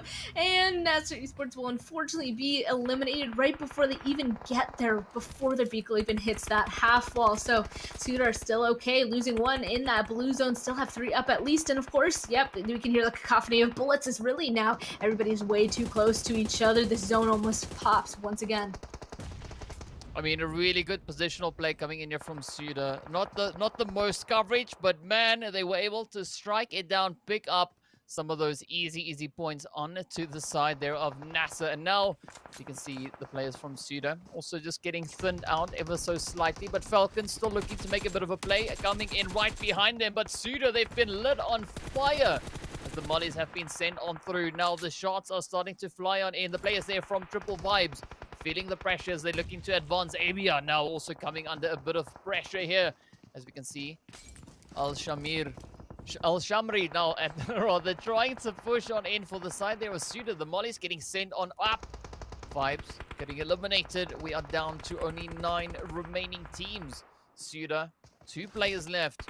Let's see if they can make the magic work for them. And oh, nice spray onto Falcon last as he gets picked up. But Bompa makes a run. Also getting knocked right on down. Falcon still have 2 players left, but SUDOR now coming under fire. It is up to Clever to try and bring it home. Will he be able to get it done? Going in for quick first, trying to get those 2 confirms on board. 1 down, 1 to go. Yes, gets all of them. Now 5 points for SUDOR. Will this be the run in which we see them move in? Ra'ad also getting eliminated. What? Absolutely insane, but the grenades are not stopping there. The pressure is still on. The teams are going to be fighting it out. 8 teams remain, and this is going to be absolute mayhem. Usually city endings are mayhem since there's so much cover. Anything can happen, and oh, see, even right there, trying to make a push happen. The nade instantly blowing up is going to stop the push coming in from iKURD triple, so you have to stop. Kind of take a little bit of a breather. Can't go for the res as of right now before they make the big push onto ABIAH, but that nade is going to finish off their knock, almost getting another knock, honestly. Ooh, Astra needs to be careful too, almost getting knocked as well. And honestly, ABIAH, they're doing really well at defending their buildings so far from the people trying to push into them. And oh, there we go, a little bit more of a spray in towards that building. Hasn't quite done anything just yet, but now they're inside. I'm sure that they just want to try and push and get rid of everybody up there. But it's kind of a little bit of a delay. They're taking a little bit slow. They don't quite know what to expect. A beautiful nade coming in once again, taking down Crazy there. That means S-Rod, I believe, is the last one left for iKURD triple. ABIAH, Willie goes down though. At least he gets one with the next nade. The nades again takes down all of them. That's absolutely insane. ABIAH doing really well to hold that position. iKURD triple Esports down. They gotta get that rest to get 3 up before they continue the rest of these fights. As SCYTES now crosses the bridge. Oh, Road to Glory gets eliminated, and now SCYTES still sitting on all 4 players in this match. Phobia slowly bleeding out up ahead, but Ghost gets picked up as well. The numbers now sitting on 2. The SUDOR still in the mix. Clever, and of course his teammate there, Al-Shamri, now trying to make a bit of a stand, trying to see if they can bring it in. The pressure is on. 4 teams remain, 10 players still alive. The grenades getting sent out, looking to smoke it up. ABIAH still sitting on 3 players. The side there of the SCYTES. 3 players remain. SUDOR and Falcon sitting on 2 players apiece. But who will be able to bring this one in? SCYTES getting blown to smithereens as the Falcon sends it in. course, causing a little bit of mayhem there. But now, Falcons coming under pressure. The shots getting fired in their direction. Will they be able to hold on? Oh! Aboard tries to make a quick dash for it. Gets picked up in the process. The grenade's getting sent on through once again. 4 teams, 9 players. Who's going to be the one to bring it in? Of course, SUDOR now still holding strong alongside that wall. The grenade getting sent in their direction. Up they come, rushing forward. Oh, the hits coming through. First knock comes in, and down they go. SUDOR get eliminated. 3 teams now left to fight it out. It is SCYTES, it is the Falcons, and it is ABIAH. This could be the match for ABIAH. They still have the numbers advantage, but are they able to leverage it in their favor? As you can see here, once again, kind of slowing down.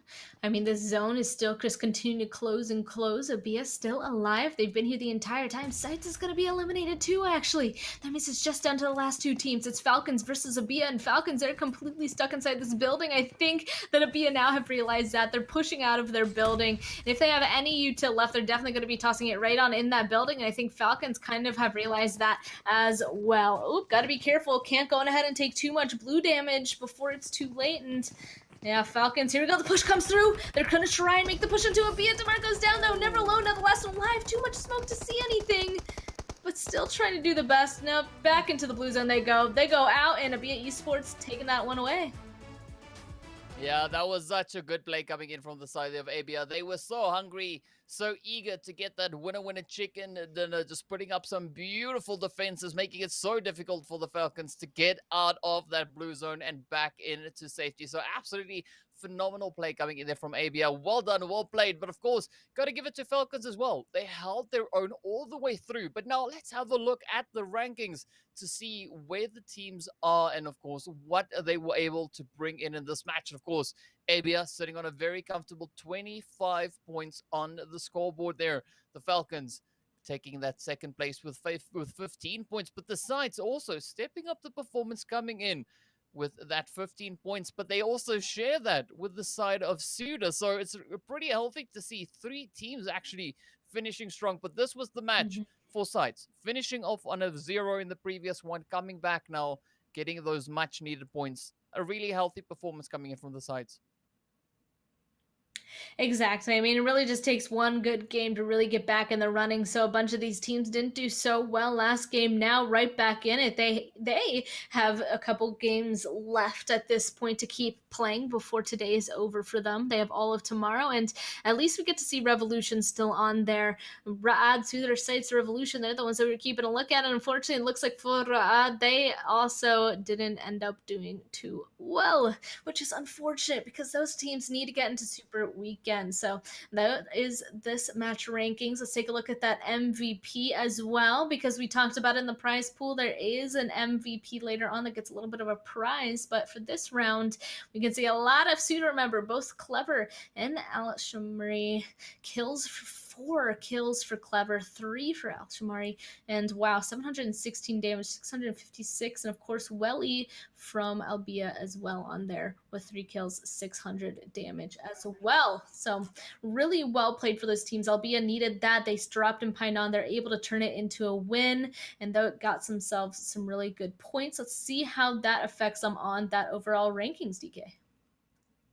Well, here we are moving into the overall rankings. We can see that performance from ABIAH just catapulting them up into pole position. Revolution also still just holding on there, coming in with a nice 8 points in the last match, of course, you know, securing themselves that second point. So both teams currently sitting on 30 points. But as we look down in towards that 7th spot, I mean, SCYTES making a beautiful comeback there, sitting in last position at the end of the first match rather, and now moving all the way up into 7th place. So some really good performances coming in there. Of course, Galaxy Racer as well as Falcon Esports still holding on to that 3rd and 4th place. Galaxy Racer sitting out on this match that we just saw, but now they're going to come back, and this is where we look to see what the teams are going to be bringing in. But so far, I mean, the overall rankings of this first page is looking fairly healthy as we move into the second one.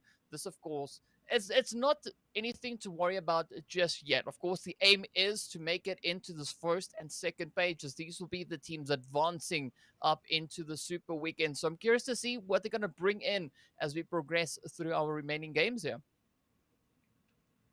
It also looks like Triple Vibes ended up doing well. iKURD, Triple Esports, KURD Squad, and YaLLa Esports, though, are all on this side of the leaderboard. I'm quite surprised to see that about YaLLa Esports, you know, kind of hyping them up. They did so well in the first week of league play. Seeing them here in 13th place, kind of unfortunate. But again, they only played one game so far, so 6 points for a singular game. They still have a couple more to really show themselves back up onto that correct side of the leaderboard for themselves. And of course, the last couple of people, Triple Vibes, NASR Esports, Cryptics, and Lusail Esports. These teams got to go on ahead, pick it up, get a lot more points here. Triple Vibes, I mean, they've only played one game, but for the rest of these teams, they've played two at this point. They got to go on ahead and step it up. Yep, definitely going to have to step it up. I mean, looking at the players there from Lusail, who we see currently sitting up in 20th place. Last week, they ended up, after day one, in 17th overall with a grand total of 9 points. So definitely going to be looking to see if the teams can step it up. But if we look back at a team, for instance, like SUDOR, last week, they finished off on a grand total of 9 points. Already this week, they've been able to bring in 18 points just after 2 matches. So definitely we are seeing a little bit of an improvement in the gameplay, as we've only had our first 2 matches. Of course, we've got several more to come. So stay tuned, and we'll be back after a short break with more action, heading right back into Erangel.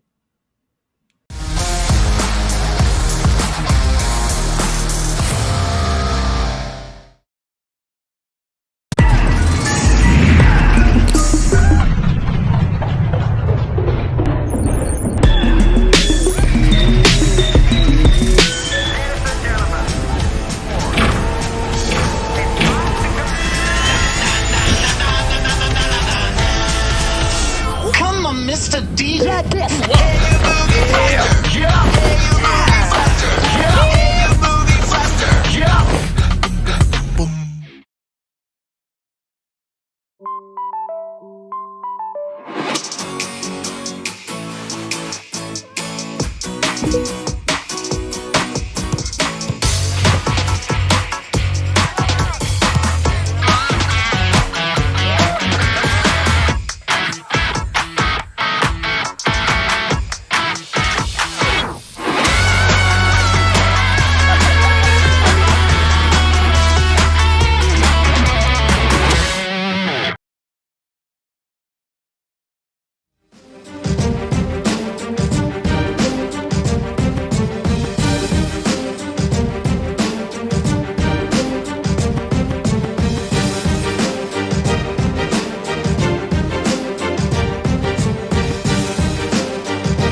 كوردي وناصر حكينا انه هو اللي حيكون المفتاح. ناصر وهيرو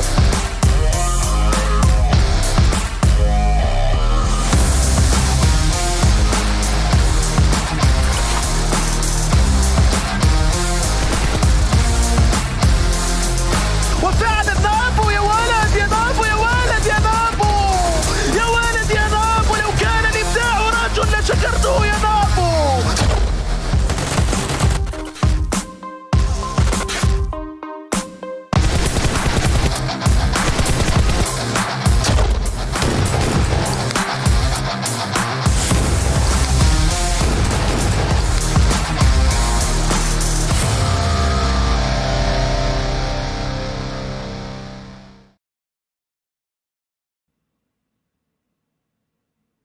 Hello and welcome back to the PUBG Mobile Pro League Arabia Season 2. My name is DK. With me is the always amazing Span Cargo. And of course, we just came back from our second match, seeing some pretty insane gameplay. But of course, as we also know, with the upgraded performance and upgraded fun, celebrate your winning spirit with a brand new Oppo Reno 6 series, the designated smartphones for PUBG Mobile, Middle East, and Africa Esports in 2021. Now, Span, match 2 on Sanhok was absolutely fire, and of course, an absolutely insane performance coming in from the players there from ABIAH.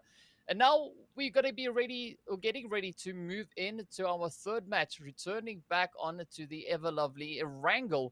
Now, from what we've seen so far, we know, of course, the players from Group C are going to be sitting out on this match. And this, of course, now, again, gives the teams the opportunity, if they've missed out on any of the previous matches or they don't have points exactly to their satisfaction, this is their opportunity now to come back again and bring in some more of those.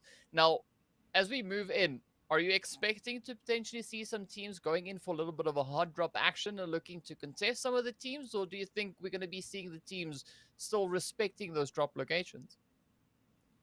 You know, I'm not quite sure. I mean, now we have groups A, B, D, and E playing against each other. Haven't played against each other just yet today, so we might see something a little bit unexpected. But so far, everybody's been doing pretty well. Even if they start landing close to each other, they end up kind of spreading out, kind of being a little bit of neighbors. So we haven't seen anything too drastic. But I gotta say, I'm excited because we finally have YaLLa Esports and Galaxy Racer in the same lobby together, and I want to see how they're going to perform really badly. So we're going to be able to see that on Erangel as well. So kind of expecting one of those two teams to kind of go head to head. And unfortunately, NASR Esports, SCYTES, ABIAH Esports, and Twisted Minds aren't playing in this match since they're sitting out. So that means that top of that leaderboard now has the opportunity for some of those other teams to catch on up, right? Galaxy Racer aren't that far behind ABIAH, and now ABIAH Esports aren't playing this game. Galaxy Racer is. So the top of that leaderboard is still a little bit wishy-washy. Yeah, a lot of wishy-washiness still on the table here, but this is actually that opportunity now for the players actually from FalconsEsport, Galaxy Racer, and Revolution to duke it out for that top spot, because on the next match, Revolution is going to be sitting one out, and then the one after that is where we're going to be seeing the players from Falcons also sitting one out. So, yeah, this is definitely that opportunity now for the teams to come in, bring in that performance. It's not so essential for teams to finish at the top spot of today. I mean, it's some good bragging rights that come alongside with that, showing that great consistency. But I think it's more important for the teams that are sitting in that danger zone, sitting all the way down in towards, the positions anywhere from 17th to 20th. So there's 4 teams that find themselves in a little bit of that pressure cooker situation. So definitely this is where NASR is missing out, and they're currently sitting in 7th. Triple Vibes, Lusail, and Cryptics. Those are the 4 teams that still need to try and get themselves out of that danger zone and up in towards that top 16. Yeah, because even though today is only day 1, they have the entire day tomorrow. We know that day 1 is huge for the day 2 performance. First of all, with how many points that they're able to achieve, but also that mentality. We usually see the teams that do well on day 1 going ahead and continue to do well day 2 because they're confident, super confident, they're feeling good, and they're able to go on ahead and continue to roll it on out and get into that super weekend. If people aren't doing well on day 1, if they let it get to them, they can go into day 2 with a mentality that's scared, like, uh-oh, we have a lot more pressure on us, and obviously that is not a good situation. None of these players want to be in there. So day 1, super vital to go on ahead and do well, get yourselves in a good location so that tomorrow you either have to continue to be consistent and just hold on to that place that you have to go on ahead and qualify for that super weekend. So of course, rooting for everybody. Got to go on ahead and continue to do well. We're officially at the halfway mark, DK. Yeah, and it's going to be exciting to see, of course, what the teams will bring in as we're getting ready to move up in towards Erangel. But yeah, consistency is absolutely key if teams want to see themselves advancing up in towards that super weekend. So a lot of pressure actually riding on their shoulders in this first day, because the more they can get that foundational work done in the first day, the less they need to worry about that in the second day, and of course a little bit less of a catch-up game that they need to play. But you know, we're getting ready to roll on with the action. This is where we're going to be seeing what the teams are going to bring to the table. This, of course, is going to be the first Erangel match for the players from iKURD, YaLLa, Triple Vibes, and the KURD squad, as they missed out on our first Erangel match. So this is nice to have the teams, you know, shuffling it up once again, coming in. And I'm curious to see what those 4 teams are going to be bringing to the table. Well, of course, without any further ado, we're going to be heading straight on over in towards our third match of the day. And we're going to be looking to see what that flight path is going to be bringing, as that sometimes has a bit of an impact on the success coming in for the teams. And well, the flight path itself, as we can see, of course, starting over on towards that eastern side, making its way on through, heading straight over on towards the far western edge. And so far, it seems to be a fairly decent, more centralized flight path. So I'm pretty sure the teams would be quite satisfied with this flight path, Span. Yeah, so this time we're starting from the east instead of the west, like our first Erangel game, and it's a little bit further down to the southern side, so we can already see some teams taking advantage of that SUDOR revolutions, of both of them able to actually make it towards that military island, and they're going to go on ahead and pull on over there to loot on up or play off of. Last time the plane path was a little bit too far north for anybody to go there, so that means that we're going to be able to see a little bit of differences in those locations, and I'm kind of curious to see where our first circle is going to pop as well. Right as I say it, there it is, centering around that farm area, and of course military base island is still inside of this first circle as well. So of course this kind of puts these teams in a position of, do we want to play for the north or do we want to play for the southern position? In the place where the northern half of revolutions are, that's a great place to hold, because it kind of gets them a foothold in either direction. Everybody at this point needs to go on ahead and start thinking of where they can put themselves to make sure that they're on the correct island, or that they can make a nice crossover if necessary. And oh man, I mean, Revolution and SUDOR, even Road, I gotta say, they're going to be quite happy right now, because they're basically all alone. Meanwhile, everybody else on this north and western side, there's so many teams right on top of each other. That's going to be really difficult to make a rotation in this first zone. Yeah, gotta agree with you on that one. Even the side there of Road to Glory, RTG, they are a little bit spread out, still up and towards the northeastern side, but again, still quite a comfortable position to be in. Meanwhile, we do see the side of YaLLa already losing their first player there, Helm N being the one to put the nail into the coffin there, sending Bandar right on away. And yeah, this is that play now. This is where the players here from iKURD, Triple Esports could look to strengthen their position here. But I'm curious to see exactly what the teams are going to be doing a little bit further down towards, you know, the southern edge. As we've pointed out, we got some fairly interesting drops happening all the way on towards the Sosnovka Island. And Real Tiger 9 also now just casually making their way on through, looking to find themselves in a good spot for this looting phase. But what's also going to be important is to see just how the teams are going to bring in those rotations, making their way through in anticipation of that zone. And of course, you know, this could be a fairly challenging play. I mean, Real Tiger 9, looking at where they dropped, yes, they were a little bit more south than the teams that dropped with them, up in towards this whole Georgia Paul Hospital region. But as we can see already, Kabayaksi and his teammate, they've already been able to rotate all the way down closer towards Quarry. So that actually allows them a fairly easy rotational path into that southern edge of the zone, should the zone, the next phase, continue over on towards that military island. But I'm curious to see also what the players there from KURD 12 are going to be doing. Are they going to be tempted to try and set up a potential bridge camp over towards the west? Because if we look to the east, Revolution and SUDOR, they've got this bridge area pretty much covered for the time being. They definitely could. I'm definitely curious to see if anybody is going to be going down to that Sosnovka Island because, I mean, right now, I would definitely put my bet that it's going to the mainland, it's going to the north, but, you know, early game fights are so bad, like you don't want to be in them whatsoever, that any team that's on the military island as of right now is basically safe. You know, they're able to spread out and they're pretty far away from each other. So if anybody wants to make sure that they're at least not the first team to go out, they could potentially go on over there for a little bit of a safe haven for now before eventually figuring it out, or just using that island down there to be ready for a rotation, whether it goes east or west. So we do have to keep an eye and see if anybody is going to use that bridge over there. I agree with you, DK. And I mean, these teams, they know that they need to get getting points and play some points. If we see some aggression, I wouldn't be surprised to see it whatsoever. Because I gotta say, one thing about these teams is that it seems like a lot of them like playing a little bit more aggressive.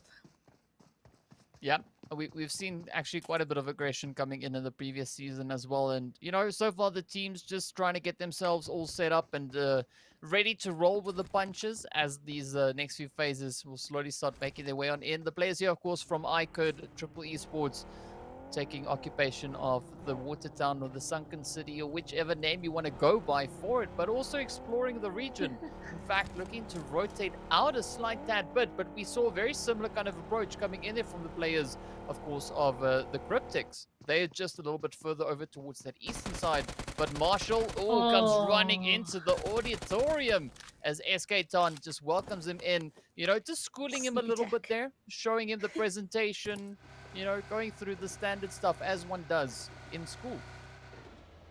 He completely surprised him. He was prone out on that little stage there, just ready. You gotta be careful. If you gotta pay attention to your surroundings, see where people drop, because you could entirely just run up on somebody just like that and lose somebody. So yeah, Cryptics now just down to 3 people, kind of driving around, figuring out where they want to make a rotation to, and they're out of there. It looks like they don't want to mess with the people inside of school. Even if they did, they could potentially take one out, but they're just gonna go ahead and focus on rotations first of all. Especially this early on in the game, I'm not surprised to see that, though. You do see some really good teams, like really aggressive teams, good at fighting. Right when they realize that they have some sort of advantage, that there's one player separated from the rest of the team, usually that's an instant crash. So right now, it doesn't look like they were doing that, but we'll have to keep an eye on that kill feed to see if they're going to go for a little bit of revenge. As of right now, though, not quite. Yeah, well, we're going to have to wait and see what the teams have in store for us. And of course, well, YaLLa holding up onto the southern George region. We did see the players there from Lusail dropping up onto the north of Georgia Ball itself.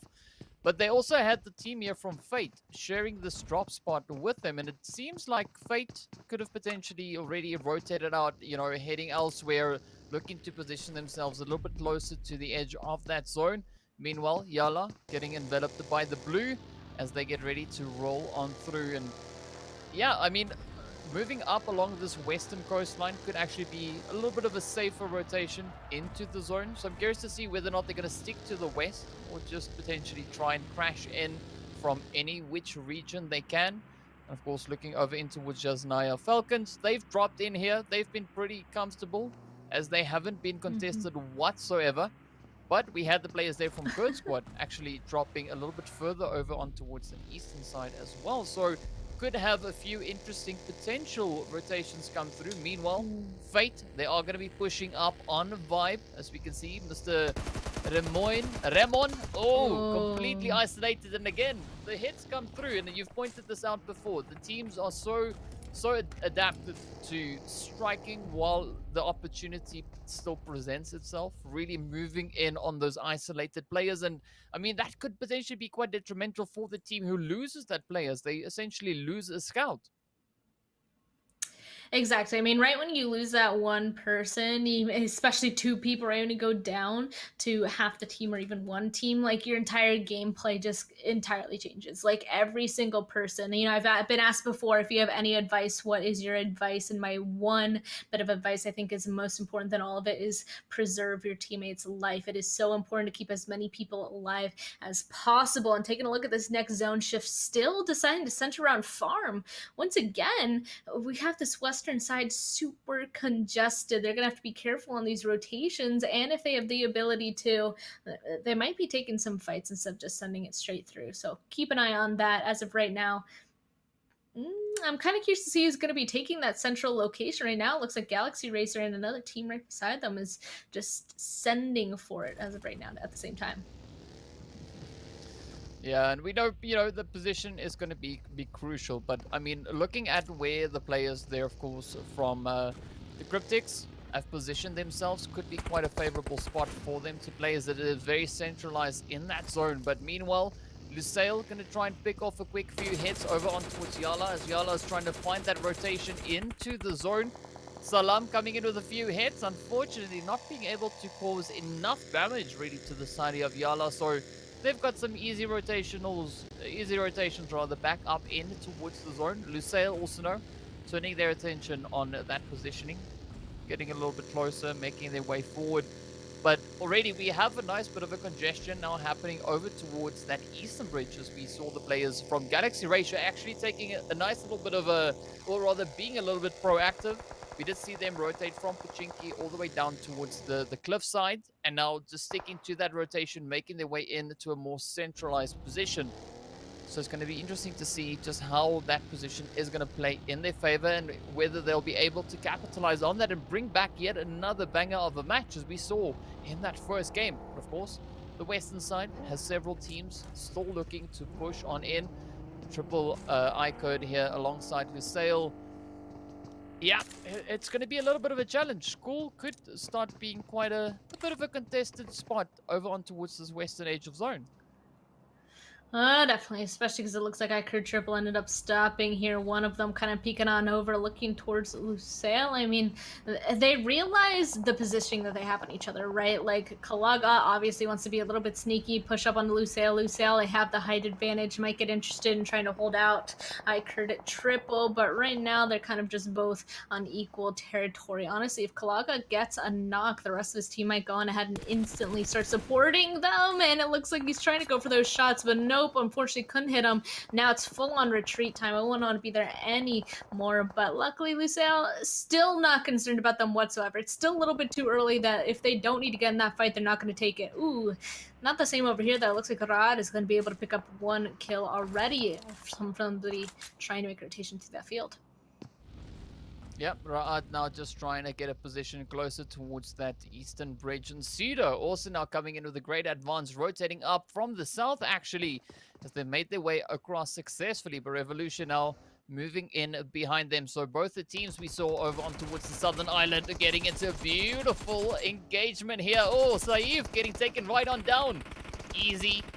And once again, Al-Shamri now getting knocked right on down. We do have Abud slowly bleeding out up ahead, but the shots are finding their way in, and Easy now so low on health, but is the last remaining hopeful, unless of course he can get that res in towards Abud. Yeah, he's instantly running forward. I mean, he ended up taking down so many members of SUDOR. Where is the last one? That's what he's wondering, but he's instantly going to start going for some of those flushes. You know, if the teammates are all flushed out, then there's no motivation for the last member of SUDOR to come on over there, but it looks like he's kind of driving around. I think he kind of realized that there's no point, turned around actually, and that means that res will in fact happen. SUDOR has to continue to try and stay alive just as a solo, so back to trying to stay as quiet, sneaky as possible. See how long he's able to survive, only participate, steal some kills when he can, and oh man, that western side is scary, and so is the north. We're gonna see Cryptics trying to hold out the rotation from RICO Infinity team. They go right by, and KURD squad and even iKURD Triple, they still have to go ahead and make their way down the same location as well, so still a huge opportunity for a big fight to pop off there on the northern side as well. Ooh. Yep, here we go, KURD 12. Yeah, they just venturing into this trouble spot here. Galaxy Racer holding on, but already having 2 players knocked right on down. Players here from a Real Tiger 9 coming in with a nice bit of an assist there, just alleviating a bit of the pressure on the players here for KURD 12. And as we can see, Tiger has been able to inch his way forward, but of course getting knocked right on down. Now the rest of the team taking a little bit of pressure, but this is where Galaxy Racer could look to turn this one up once again. Hamodi about to get rest on up. Up comes Freak, just looking to provide that extra additional bit of cover. We do see the players there from YaLLa positioned off into the distance over towards the western side. And I mean, this is still going to be a pretty exciting play. This is still a very congested region to be fighting in. And I mean, Real Tiger 9 now pushing up, coming in with a rush, trying to see if they can pick up any additional points at the hand of Galaxy Racer. I mean, Galaxy Racer, they all had to condense after one of them getting knocked, so they're all back together. And yeah, I mean, Real Tiger 9, they decided that this was their point of entry. So now these 2 teams are going to duke it out for this spot. In the distance, we can see another team, someone down right now. They're probably going to get that res, but they could potentially third-party this. So Real Tiger 9, Galaxy Racer have to keep that in mind. Make sure that they're not going to put themselves out in the open for that to happen. Right now, though, Galaxy Racer definitely control the majority of this compound. Real Tiger 9 only really has that one barn down there on the southwestern side. And speaking of southwestern side, that's where that entire compound is. In this next zone shift could potentially take all of them out entirely. So they need to go on ahead and potentially speed up this fight if it's going to happen, so that the team that survives could focus on this next rotation. And yep, that is in fact what's happening as this zone shifts up to the northern side. Everybody down on the south, everybody outside zone has to figure out how to get inside soon. Yep, that zone really shifting up quite favorably for the players there from RICO Infinity. And now Real Tiger caught here alongside Galaxy Racer. The grenades getting sent out, the instant U-turns coming in there, pulling up the handbrake, going right back where they came from. And now it is that pressure play, that situation where we look to see whether or not Real Tiger 9 will be able to move in and put a few nails in for the players here from Galaxy Racer. But of course, Galaxy Racer, a team that seemed to be very comfortable under pressure.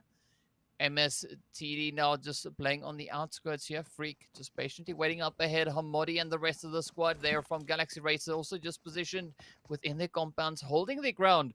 They got to be careful because that blue zone is going to start moving in the next few seconds. So they need to think of a way to get out of this position. It's going to be absolutely essential if they want to bring in some more points onto that leaderboard. And curious to see what exactly they're going to be doing. Real Tiger and Galaxy Racer, man, both these teams seem to be pretty reluctant. They don't want to be the first one to budge. No, I mean, it's all about waiting for that advantage, and it looks like Galaxy Racer are actually going to go ahead and get it, knocking 2 members from Real Tiger 9 almost simultaneously. That means there's only 2 of them left. Super spread out Zeko, Kappa, Eoxy. Let's see what they're going to be able to do, as now Galaxy Racer are kicking it into action, making a push on over, getting the res on one of their fallen teammates, and they have the advantage. They need to push on it before anything happens, but they might just be distracted from that res. It's not quite going to happen. The other res happening as well, but Rauf, nice rotation, I have to say, up on the northern side to try and put even more pressure on Real Tiger 9 here. Yeah, that could be the do or die situation for them. Real Tiger now getting enveloped by the blue as it's making its way on through. Oh, we have a few eliminations coming in as well, but Real Tiger 9 now quickly just trying to get a little bit of security back up in it towards the zone. Galaxy Racer, meanwhile, are going to be trying to pick them up as they break away and disengage. The teams now vying for that spot back up in it towards the zone.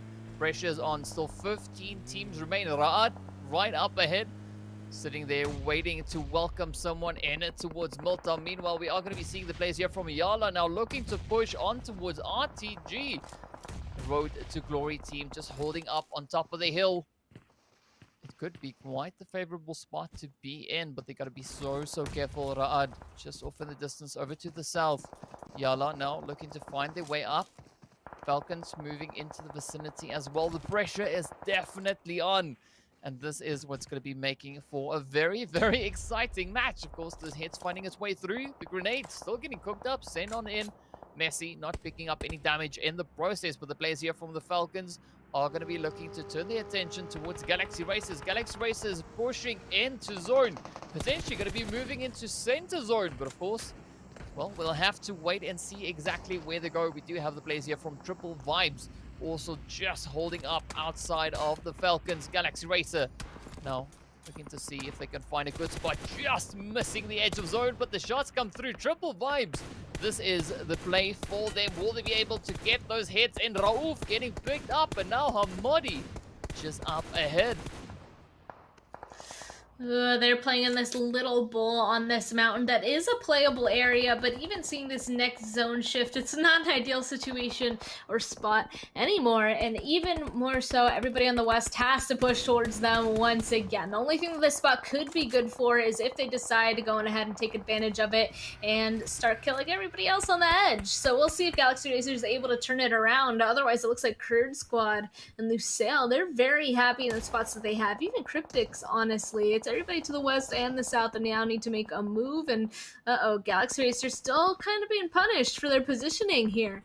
A bit surprised, but so many teams are outside zone coming into this shift that this is where a lot of fights, a lot of death is about to happen, and it looks like it is just holding on to their life as for Revolution, as RICO Infinity team is really trying to take them out. Excuse me, Fate Esports.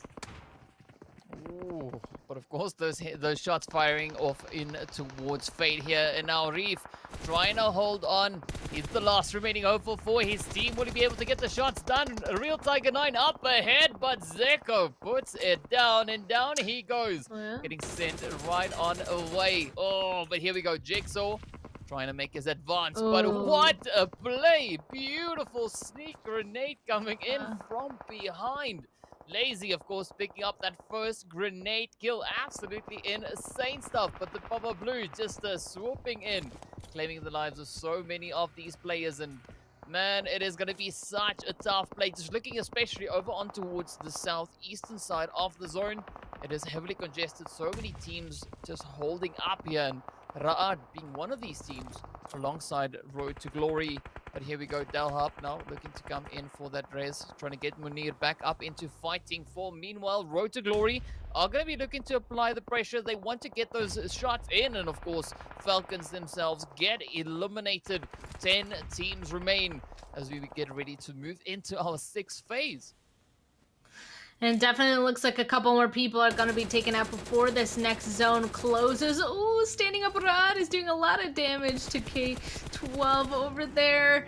Oh, another knock happening as well. Okay, back in the vehicles they go, though, because this is phase 5 turning into 6. It absolutely hurts. Galaxy Racer just to the northern side, as you can see, trying to survive as a team is also directly on top of them. And oh, there we go, a little bit of a run inside this next zone. The ride on their drive is going to be eliminated, and the zone actually pulled back towards the west. They didn't have to entirely leave as far as they did, but unfortunately they did, and now they got punished for it. Well, that could be a little bit of a saving grace for the players there from Triple Vibes. We see them all the way over on towards that side, but no, they get eliminated. The shots come in. Lusail puts an end to their hopes and dream in this match, but of course, it is not over yet. We still have 8 teams remaining. Lusail going to be looking to bring in a little bit of dominance on the edge of zone. KURD squad also now trying to pick up the spray as Unknown gets up, bringing in 600 total damage down so far. But will he be able to find any more? Road to Glory RTG just up ahead. Lusail now caught in a very tricky position. They need to try and find a way to get up into that zone. But now this is game time.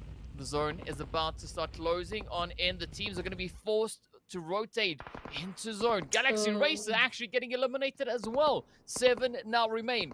Road to Glory holding onto that southern edge, but KURD squad, they've got their scopes trained right there on their position. So they're going to be so careful. But up comes Real Tiger 9 also trying to make that quick dash, but up comes Unknown laying down the law. The hits come in. Zeko now just hitting the deck, trying to quickly deploy a few smokes right there alongside the vehicle. The vehicle itself is smoking. They take quite a bit of damage as it explodes. But up comes the players here from the Cryptics. El Chapo and Lazy Boy both getting knocked right on down. Carry Boy picking up the confirms, but will Rip be able to get it done? taking a few hits as he's heading back up into the Wizard Tower. The pressure is definitely on. Cryptics right here alongside Lusail. Luckily, it looks like they have a ton of cars, and right when they finish this up, they need to go ahead and get them moving. But it looks like Senkai is kind of giving a little bit of a run, able to get one knock into somebody up above. There we go, another one gets picked up. Now Salam, he's only one laying prone on the ground. He's able to get the kill, but unfortunately, he won't be able to get the res onto either of the teammates. And he was getting shot at. They might have been taken out, but first two other teams will be taken out beforehand. And now we're back into the last couple of fights. 5 teams are left. It looks like Morale for RTG is trying to hold on, tossing a ton of Molotovs towards RICO Infinity team. Oh, and he will actually be spotted out. RTG out. RICO Infinity team alone on this western side. This is a great spot to be, honestly. The rest of the teams, the rest of the 3 are over on the east, and that means they might fight each other first. So RICO Infinity team can go on ahead and just chill out and just wait for the rest of the fights to come to them. Yeah, they could be having these kills delivered on a lovely silver platter if they can play this race line. But of course, that zone has shifted all the way over towards the players there from KURD 12. Now, this is that opportunity for RICO Infinity to try and blaze their way back into zone. Salam now just trying to evade the carnage coming in there from Riva. And of course, here we go. Anas finds that opportunity. That angle picks up a beautiful finish. But here we go. 1 down, 2 more to go. You can see Aram up ahead. Unknown gets knocked out as well. RICO Infinity, they are looking so strong. Will they be able to close this one up all the way? Aram gets eliminated. And with that, of course, the players from KURD squad getting sent back. And oh, there we go. Riva gets down and RICO Infinity swooping in with a beautiful victory and actually 17 kills on board. That is just insane, Span. That's one of those teams. If they get a good position, they'll absolutely run with it. It was great of them to realize that they needed to go on ahead and take advantage of one side of the zone, because from there on the west, they just got to go on ahead, peek on over and kill everybody else on that eastern side. They had a little bit of a ridge. Everybody else is stuck out in the open, took advantage of it. Let's see the overall match. Sorry, the leaderboard for this match specifically. Excuse me, mixing up my words. So yeah, there they are at the very top. They got that chicken, 17 kills for a total of 32 points, which is insane. KURD squad is the next closest, only getting 17, picking up a lot of kills though. The team that actually got in the second, which is KURD 12 Esports, in that overall 4th position, only got a singular kill, so they have 13 total. Yeah, I gotta say, that was absolutely phenomenal gameplay. But of course, the players there from RTG, they also tried to get as much done as they could in this match, only managing to finish off in that 5th place. Real Tiger 9, of course, coming in to that 6th, but they share the points with the players there from Cryptics as well as Revolution. So again, some really healthy competition coming in, and as we get ready for that second page, we'll see a very similar situation happening on the other side as well. Falcons, Ra'ad, and Galaxy Racer finishing off on 4 points, 3 kills each, with a 1 placement point for each of those 3 teams there. And of course, moving a little bit further down, Fate only coming in with 2. And I mean, not the best game there for YaLLa. As we saw, they were the first team eliminated. So I had some high hopes, you know, to see that bounce back coming in from YaLLa. But so far, it is proving to be quite challenging. Yeah, I feel like unfortunately kind of cursed them. We said we had high expectations. Unfortunately, the last 2 matches they played haven't been too good, but they still have a couple more. Let's take a look at the MVP from this match as well really quickly. And I'm not quite surprised to see that 2 of them are going to be from RICO Infinity. Anas going to be taking that top spot with 8 kills, 826 damage. Fighten right behind with 5 kills, 781. And Freak from Galaxy Racer, 2 kills, 839. Freak he's nuts. He's been up here on this board multiple times already. Yeah, I mean, of course, no surprise to see that coming out from the side of Galaxy Racer. But let's have a look and see what the overall standings are looking like at the current moment. Of course, we can see the players there from RICO Infinity now moving up into pole position on a very comfortable 45 points. Revolution still holding on to that 2nd spot. But of course, Galaxy Racer, they're still in the running. They're still in the mix. They're not giving anyone a chance just yet. Of course, they share the spot there with the players from FalconsEsport. Both teams sitting on 31 points apiece.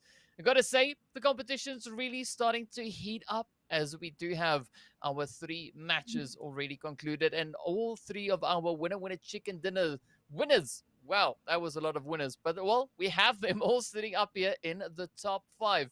All teams sitting in 30 plus points.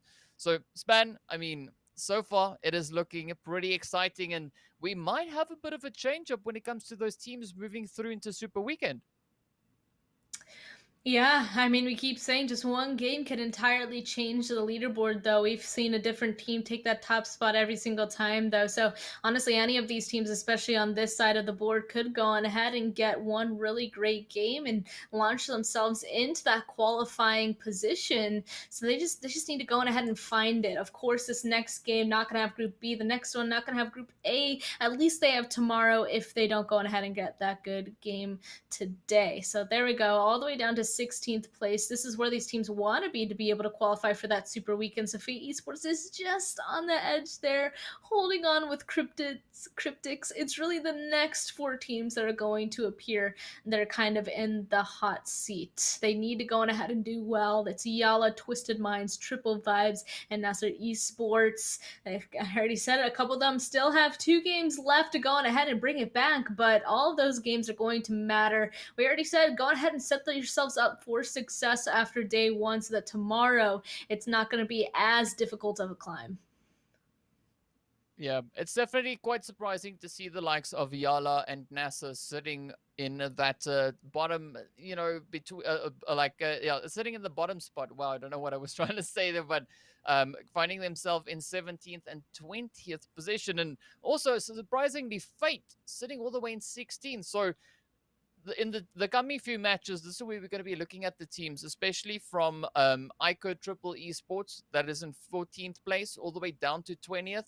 They still have the 2 remaining games to try and make their way up in towards that top 16. So the pressure is on, and hoping to see those performances coming through from the teams, as we know they have the ability. They've shown that not only in last week's league play as well as Super Weekend, but also in the previous season, as we do have, you know, a few returning teams. So we have those expectations and those high standards that we kind of set for the teams, hoping to see those performances come all the way through. So are you expecting those teams to potentially maybe bounce back in the remaining 2 games?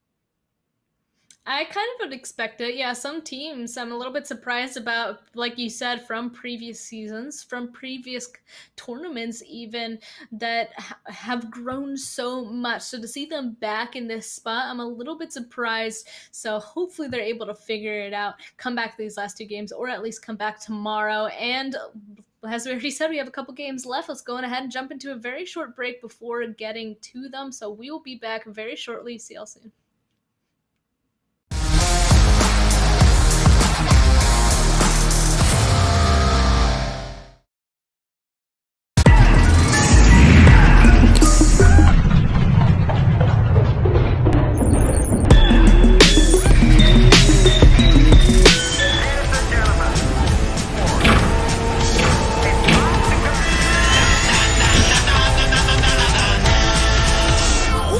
Mr. DJ.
Hello and welcome back to the PUBG Mobile Pro League Arabia Season 2. You're here with me, DK, and Span Cargo, and we just came back from our third match. Absolutely insane gameplay coming in once again, and of course, a very, very impressive winner-winner chicken dinner coming in there for RICO Infinity, bringing in 17 kills in that last match. Absolutely insane, of course. And, well, next up, we are going to be moving into a little bit of Sanhok action, and this is also where the players there from Group B are going to be sitting out on the action. Now, Span, are we expecting to see anything different coming in into our second Sanhok of the day?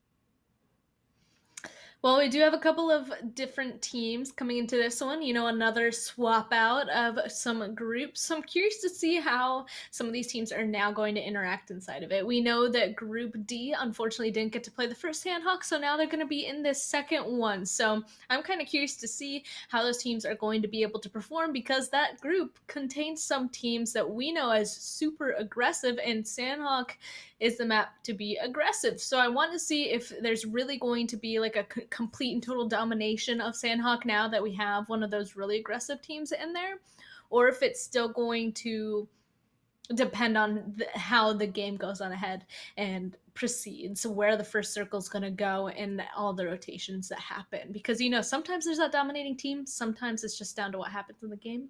I want to see that. Mm-hmm. Yeah, well, so quite a bit of excitement still in store as we get ready to move on through. But of course, I want to remind the viewers back home that No Live is our PUBG Mobile Pro League 2021 official media partner. So it's great to have so many companies actually getting involved in the esports scene and PUBG, as well as it allows us to bring in such great events as, of course, the PUBG Mobile Pro League Arabia Season 2. And so far, I mean, I got to say, Span, I'm pretty impressed with what the teams have been doing so far. We've seen some teams really, really popping off, and I'm curious to see now as we get ready to move up in towards Sanhok for this fourth match. As we know, some of the teams, this is going to be their final match of the day, their last run, their final tango, and I'm hoping to see the teams really step it up and, you know, just bring in enough points so they don't have to do as much when they get into those games tomorrow, because we've spoken about this several times. You know, if the teams can do the necessary work on day one, day two, so much easier for them. Far less stress. They don't have to be too worried about their performances, and they can actually afford to take it potentially maybe a little bit more relaxed moving into that day. Of course, they still need to have that focus on in there, but I'm curious to see who's going to be the team to claim the winner chicken dinner in this game, because as we've seen now, we've had 4 different teams actually come in, sitting at the top there and bringing in, well, actually 3 different teams. Galaxy Racer, of course, having it to... No, sorry, not yet. Wait. Oh, sorry, yeah, definitely 3. 4th game, I'm getting confused. But of course, yeah. So we've seen a winner chicken dinner coming in for RICO Infinity, 1 for Galaxy Racer, and of course 1 for ABIAH as well. And I'm curious to see who's going to be the team to step it up as we move in. Potentially, we could have yet another team coming in for that 4th chicken.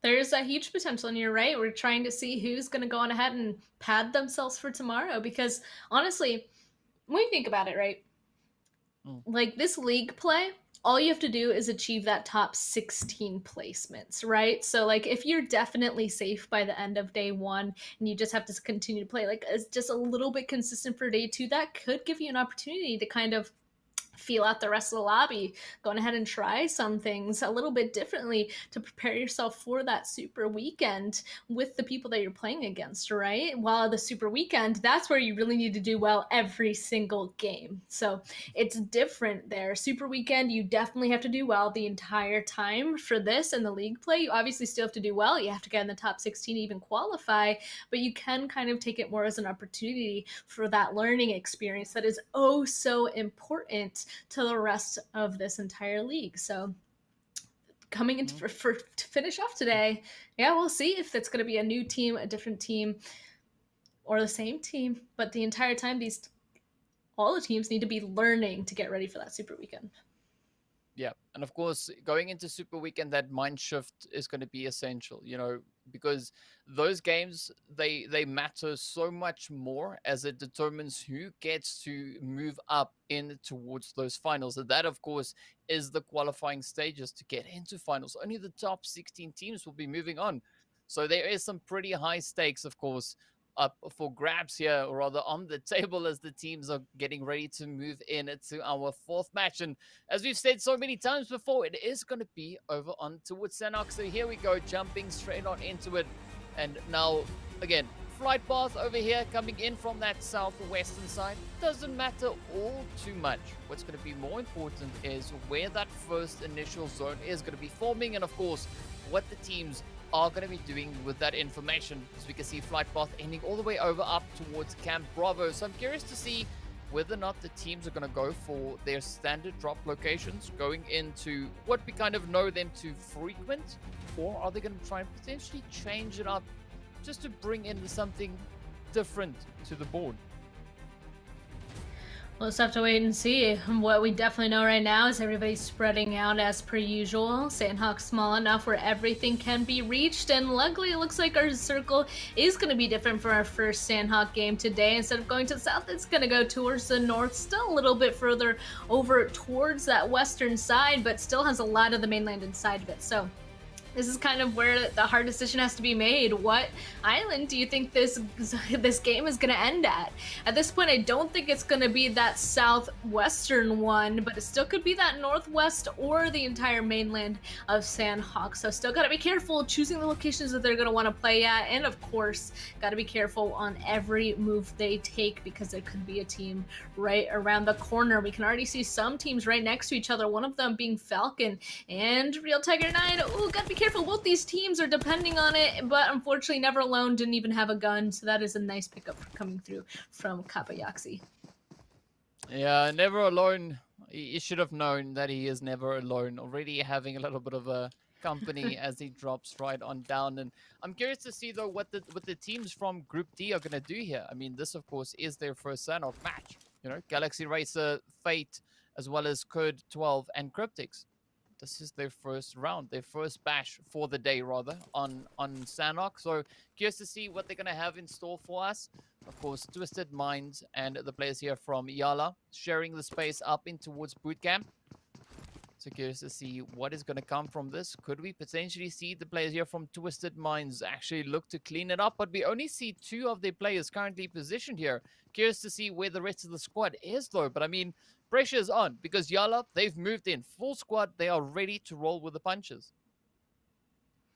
Yeah, this is more like it. You know, our first one, there was only Twisted Minds here, and it's kind of just like, oh, only one team boot camp. That's kind of strange, but that is, of course, is because YaLLa wasn't in that first Sanhok match. So here we are, the second one there here, and you're right, Twisted Minds, it looks like they got a little bit confident, like they thought that this place was theirs. They only sent 2 people here, and the other 2, no idea where they are. So YaLLa Esports, if they figure that out, they're going to go full send straight into the very center of this Sanhok, and Twisted Minds are going to be in a little bit of trouble. But for right now, they're okay. They haven't let the cat out of the bag just yet, so they're going to be able to hold on for a bit longer. We can also see in the distance KURD squad, if they decide that they want to get involved, they potentially could from up on top of that hill on the northeastern side. But it's just a little bit of a slowdown for right now. You know, everybody is trying to make a rotation, trying to spot each other out, trying to get that first advantage, the first look to really start off this fight. Yeah, and I mean, looking at where the teams have dropped, I see that Kaito and his teammate, they've actually went for a more southern approach. They landed closer towards Painan. So that could actually still be quite an interesting play for them if they are focused on, you know, rejoining up with the rest of the team here from Twisted. Oh, there we go. Destiny. No. Man, he is already starting it out, putting the shots right up into Ida. But now, will they be able to continue with this? Because they need those 2 additional players. Going up as only 2 players, like a duo up against a full squad, What? it's going to be such a tough one. But I mean, Destiny, never mind me. This guy's on a roll. Oh my gosh, I thought it was gonna be just a little just roll through from YaLLa on to Twisted Minds, but no, instead, that nade, again, it almost took out Yusuf. It's just completely turned around. There's two people here, and there's only two members from YaLLa left. You can see Kato and Demi now coming a little bit closer on that southern side, but honestly, I think the rest of Twisted Minds might just have this. I think they're fine. Powerful being fleshed out, still a 2v2 now. There we go, the push is coming through. They want to get these kills, and ooh, Destiny just able to dodge that nade. Bandar, oh yeah, definitely don't want to go ahead and overpush that. This is a little bit terrifying for YaLLa. What's happening? Oh, I don't know, Ooh, but nice. Destiny getting taken right on down. YaLLa now looking to get a little bit defensive, potentially maybe offensive, as they are now feeling the pressure. I mean, they came in as a full squad. They now only have 2 players remaining, Yusuf and Bandar. The pressure is on, but of course the rest of the players here from Twisted Minds has also now joined the party. And, well, this is where YaLLa now needs to try and play this so calculated. They need to be so careful. They don't have, they should avoid overexposing themselves. But of course now Yusuf getting down. The pressure is up to Bandar. Up he comes rushing in, and Twisted Minds just holding their own and putting an end to YaLLa right then and there. I'm a little bit surprised that YaLLa decided to push into that second half of that little warehouse. I would have expected them to stay behind, especially with only 2 people left. But I think at that point they thought that there was only 1 left. They had realized that there was only 2 in the first place. But at that point, reinforcements had arrived, and that was the end. Because we saw that YaLLa members were stuck at that box. We could see some other teams kind of lurking around the area of boot camp. One of them being Triple Vibes, KURD Squad, and the likes. But they're not getting involved. They're still far enough away where they're more looking towards each other than being able to spot out those other fights that were already happening. And they're towards that center part. So as we can see, they're just laying prone. They're just chilling out, waiting for the next zone to pop. And if anybody would get near them, that is a nice angle that KURD Squad has around them. Yeah, I mean, they came in with a very spread out drop, but I'm liking to see that they've actually condensed that. You know, just regroup back together. As we know, there is safety in numbers. And of course, on a map like Sanhok, you can't really afford to be too separated for too long. But also the players from Triple Vibes, they've also gone for a little bit more of a split drop there. I mean, we did see Azrael dropping right alongside Bootcamp. He's still holding on to that kind of position, just staying around to gather enough information. But of course, we look to the players here from Fate. They've dropped all the way down in towards Bantai, and now slowly but surely making their way up, not only in towards Camp Charlie, but, you know, pushing all the way up into zone itself and making their way up to what could potentially be Painan. So I'm curious to see just how far they are going to try and push with those rotations. Also, the players here from iKURD Triple, they've dropped all the way over into towards Camp Bravo, and they're now making their way into a more centralized position. But here we go. Real Tiger 9 moving up onto that ever lovely Bootcamp hill. Man, this could be quite a spot to be in. I mean, you can already see that they did some damage to Twisted Minds down below. I feel like that's what usually happens. If you're in boot camp, you don't want to stay there for too long because someone's going to go on ahead and wander on over on top of that hill down to the southern side and kind of punish you for still being in boot camp. So Twisted Minds, they got in that fight here, so they're still there.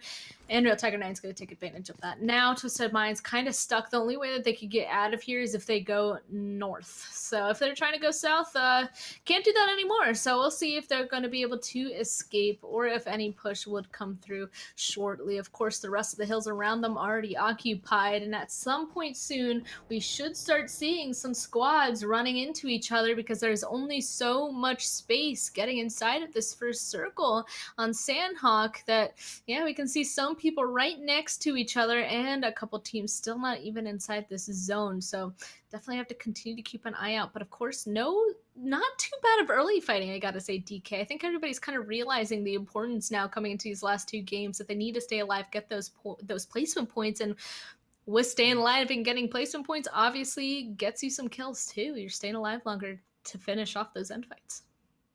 Yeah, but that also just means that these later few phases are going to be absolutely insane. As we can see, Oh, yeah. a few teams still on those outlying regions, slowly but surely making their way up in towards zone. Galaxy Racer being one of those teams with the delayed rotation, just riding that kind of blue zone all the way on through, coming in fairly close towards that Painan region. And I mean, the players here from Fate also just making their way up in a very similar direction.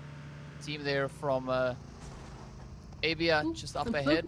So I'm curious to see what they're going to be doing as Fate, you know, just bringing in some interesting parking skills here, you know, just making sure everything is neatly tucked away.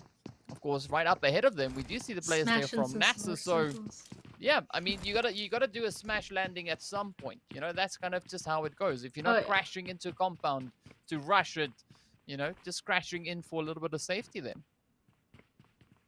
No, makes sense, makes sense. Yeah, just running over motorcycles, each other, everything seems good. And right away, going on ahead, laying prone and figuring out what's around them. And that's what you love to see. Right when you rotate, you got to make sure that right when you get to whatever location you've arrived at, instantly going ahead and start scouting out. And we heard the revving of their engines. They might already be on the move once again. And that's kind of what you have to do over and over again until you get a good position that you want to stop at, is go, stop, scout, go, stop, scout, and so on. Yep, definitely a good approach. A little bit of a leapfrogging play coming in there. But looking at the players there from Falcons, they of course now rotated all the way over from that northwestern island. The sites also going to be keeping their sights trained on the region around them, as we do see them all the way over on towards that eastern side. And actually, KURD 12 coming in, riding blue zone, approaching that whole quarry kind of region, trying to find their way on in. But this is where the players here from Triple Vibes are going to try and just put a bit of a halt to the advance coming in from the side of Falcons. I mean, Falcons have already made it across all the way from that northwestern side. And so far, I mean, they look fairly comfortable. They don't seem to be in too much, under too much pressure just yet. But Triple Vibes, they've kind of touched down in this compound a little while ago. They've been holding onto that compound for a little time. We're curious to see whether or not they're going to try and capitalize on that positioning, because we do have a few teams actually still up in the north alongside them. Yeah, so definitely a little bit of a scary place to be in, especially Sanhok. Everybody's slowly getting closer. Looks like SCYTES is down below in a compound safe for now. They have the hard cover, but the team right above them, iKURD, Triple, I mean, they have the advantage of potentially holding them out. So you kind of have to go back and forth on Sanhok. You do have some teams that prefer the hard cover, prefer finding themselves a nice safe compound. And then you have the complete opposite. They'd rather be playing that natural terrain for a place to play, because you can usually go ahead and grab a little bit of a hill or a little bit of surprise attack if anybody else gets near you. So it's interesting to see these two very different takes right next to each other and see how well it's going to go. Ooh, well, if they didn't realize that they had neighbors before, they definitely know now. And we're about to see the next zone shift as well. Wow, Esrod with some really nice shot into Nabo over there actually gets a knock, I have to point out. I don't think that they're able to really do anything about that. They're definitely not going to be making a push, but definitely doesn't hurt to do some damage to your enemies. And luckily the zone pulled towards them. Look at that, the zone on the mainland of Sanhok. This is going to be such a crazy zone to fight in, and I'm pretty sure the players here from NASR are quite satisfied with that zone shift, and now they can focus their efforts on potentially making a bit of a comeback, as we did see, you know, Nabo already getting knocked out, but fortunately he does have help at hand.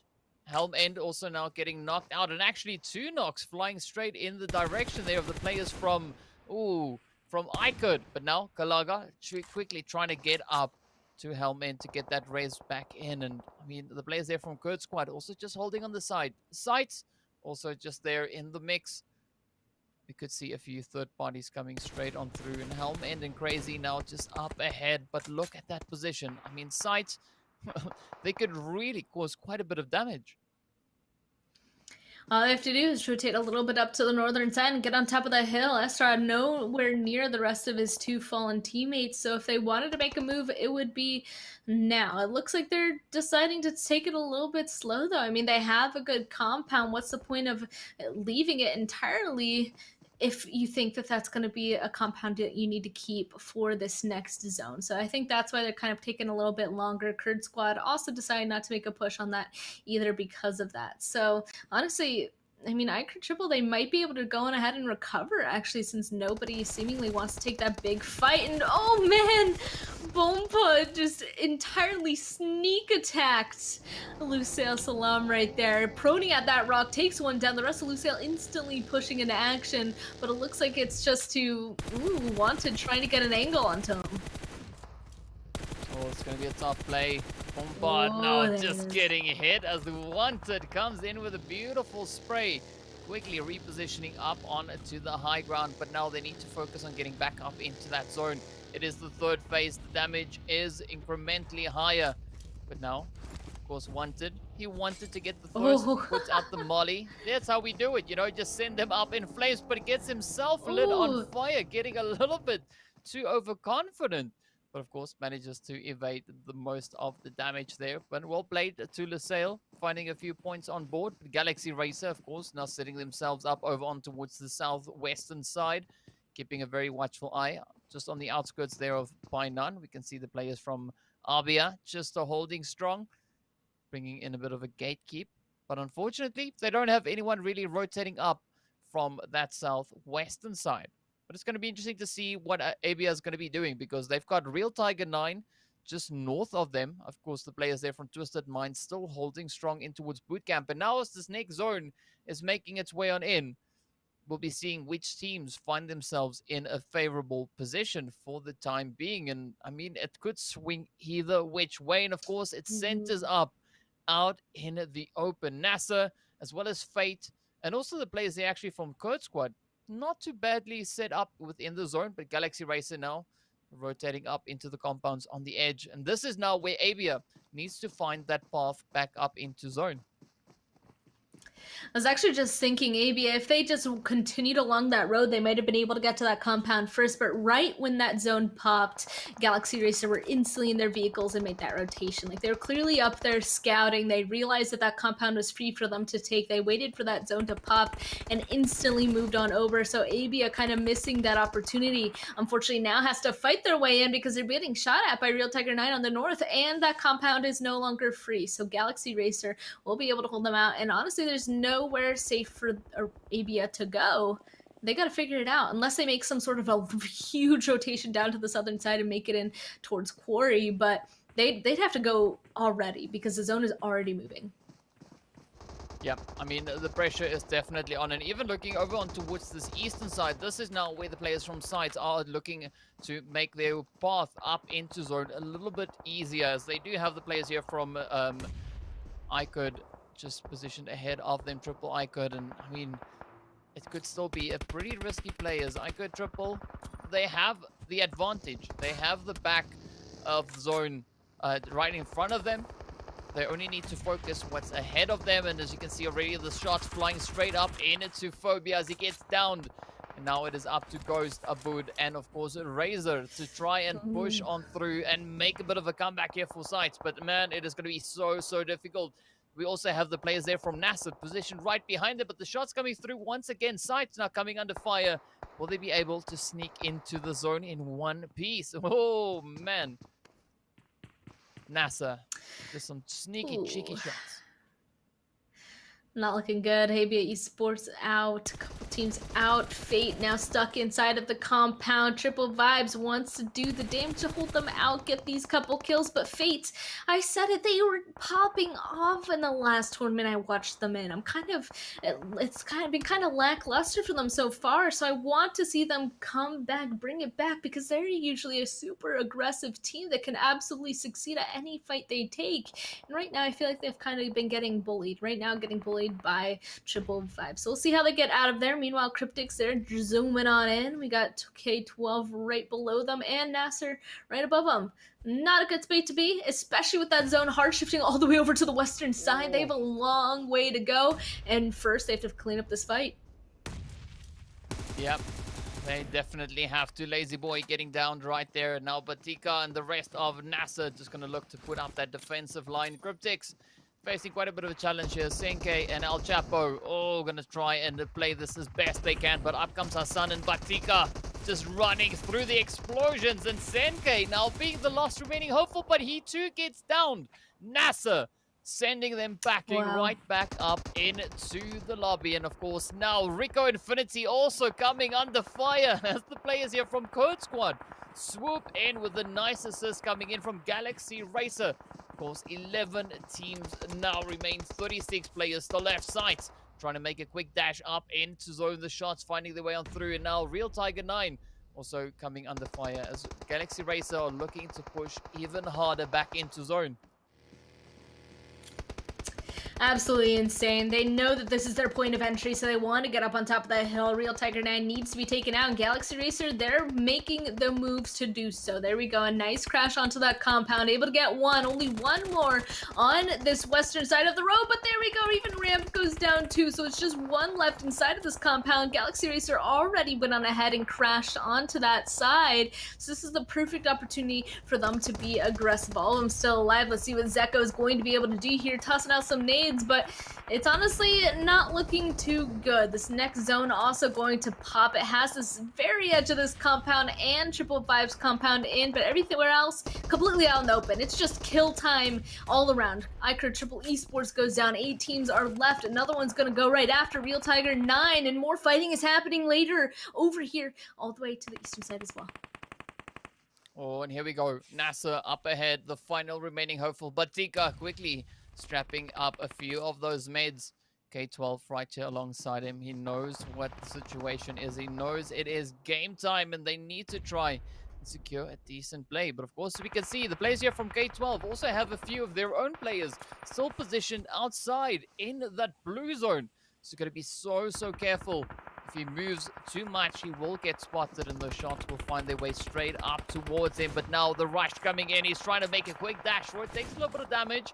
Players here from Galaxy Race also trying to hold strong. KURD Squad trying to push up from the north, but they come with a beautiful spray on down. NASR get eliminated, and right up ahead, the players from Fate also now starting to meet their fate as the KURD Squad like to apply this pressure. Venom is down. But will they be able to clutch this one out? Twisted Minds also just holding on for dear life. Lath now coming under pressure. The grenades getting sent on in. Will he be able to make it? Here we go. Oh, nicely done. Twisted Minds reduced to Kaito. And of course, here we go. Crazy Boy, Carry Boy rather, from Lusail just up ahead of Lath. Lath now just showing some trigger discipline, waiting for that opportunity to present itself. Triple Vibes get eliminated. We have 6 teams remaining. Everyone in such close proximity. That zone getting absolutely tiny.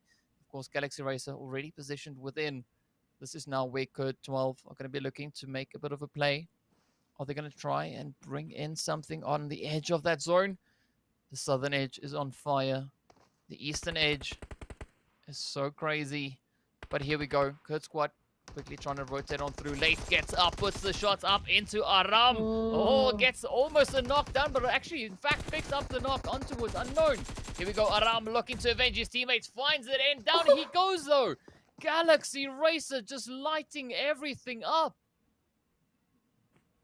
Galaxy Racer, they had the control of the majority of this last zone, and because they ended up extending, they now have the majority of the control of this zone too. Nobody's going to be able to get inside without Galaxy Racer knowing about it. There you go, playing it a little bit safe. Unfortunately, oh, Lord is going to be cut out by Carry Boy. That's not good. Roof almost falls as well, but Twisted Minds will go down next. They have 3 more enemies left, and as you can see here, oof, KURD Squad, all 3 of them are right next to each other, trying to crawl in before that blue zone takes them out, and it's not looking too good. And same with KURD 12. The rest of Galaxy Racer, they're in a 2-2 split, going on ahead and taking advantage of all these teams around them, picking up these points. How many kills do they have at this point? I feel like it ought to be a lot. They have 8 right now as KURD 12 Esports gets eliminated, and now there's only 2 other teams left, the solo Carry Boy and the 2 left up for KURD Squad. 3. They end up getting a res onto 1, I believe. And it is going to be an absolute pressure cooker. KURD Squad looking to bring this one home. Will they be able to get that clutch going? Here we go. Now, of course, Lusail, as you've pointed out, down to Carry Boy. Carry Boy going to try and sneak in that surprise angle. Oh, picks up the first one, but down he goes. KURD Squad now up against Galaxy Racer. Who will be the team to clutch it out? Up they come. The shots fly through. Oh, Galaxy Racer find the finishing blows. 11 kills alongside that. I mean, Well, absolutely phenomenal stuff. I mean, the whole approach here for Galaxy Race is just so on fire. As you pointed out, they just handled these zones phenomenally. I mean, they just know they were all the way on that southern side on that mountain. They scouted out right when the zone popped, they moved. Right when the next zone popped, they moved. They knew exactly where people were. They took the fight before the zone pop. They just did it all absolutely perfectly. The timing impeccable. And because of that, they were able to fight for those good positions in time to take everybody else out. And they're so aggressive. They're able to succeed in fights. That's how they're able to succeed. Get that second chicken dinner. Let's take a look at those match standings real quick. Yeah, I mean, crazy stuff. Galaxy Racer, 11 kills, winner chicken dinner, 26 total points. KURD squad actually also bringing in an absolute insane play, finishing on 9 kills, 21 points. But you got to point it out, NASR also stepping it up, bringing in 9 kills, sadly only getting 1 placement point, but I'm pretty sure they should be quite satisfied with managing to still get 10 total points after such a fantastic match from them. Yeah, they ended up being taken out in a pretty difficult spot all the way on the eastern side of that map, so not quite surprised to see that. Sanhok always not very forgiving when it comes to those zone shifts and the people that are already placed around them, and seeing a couple of these teams on this side of the leaderboard, a couple of these teams are teams that needed those points going into the second one as well. Unfortunately, still some of these teams need to continue to do a little bit better, need to get into that super weekend, and YaLLa Esports, again, we definitely like caster curse them or something coming into today's games, because they can just not get over this hill that they found themselves on. Yeah, I don't know. Maybe it's a bit of a trench, but of course, well, speaking about trenches, the players that have been fighting it out in the trenches are going to be our MVPs for this round. And as we move on through, you can see actually the players here from KURD squad showing up. Aram coming in with 4. We got Volt coming in with 3 kills, and then of course you just got to have Hamodi in there, coming in with 4 kills on board as well. But 795 damage being done by Aram. Volt doing 804. And then, of course, Hamodi coming in on a very comfortable 689 damage. So good to see the players there from KURD squad really showing up in this match. But now we got to see how all of that translates into our overall standings. And, of course, where the teams find themselves at the current moment. Galaxy Racer moving up into pole spot once again. 2 chicken dinners on board, 57 kills. Oh, 57 points in total. Wow. Never mind. I should learn to read. And of course, the players there from RICO Infinity sitting over in the second position, getting moved out of that position now, sitting with only 46 points. KURD squad moving up into third on 44. So definitely seeing some moving and shaking coming in. But it's good to see that Galaxy Racer and RICO Infinity, both teams sitting on 26 total kill points. Yeah, and at this point, it looks like we finally have a little bit of a gap between teams, but it's still only around 10 points. 10 points definitely achievable in a singular game, but that's the start, you know? That's the start of making a gap in your placement. And taking it down to the second page of the overall rankings, we can see that KURD 12 also with 27 total points, all the way down to iKURD Esports with 13. Some of these guys, I mean, they're still so close.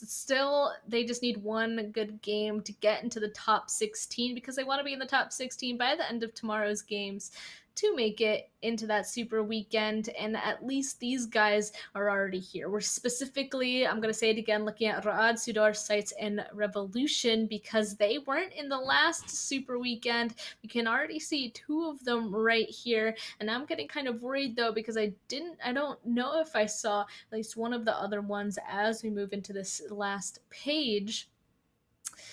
Ooh.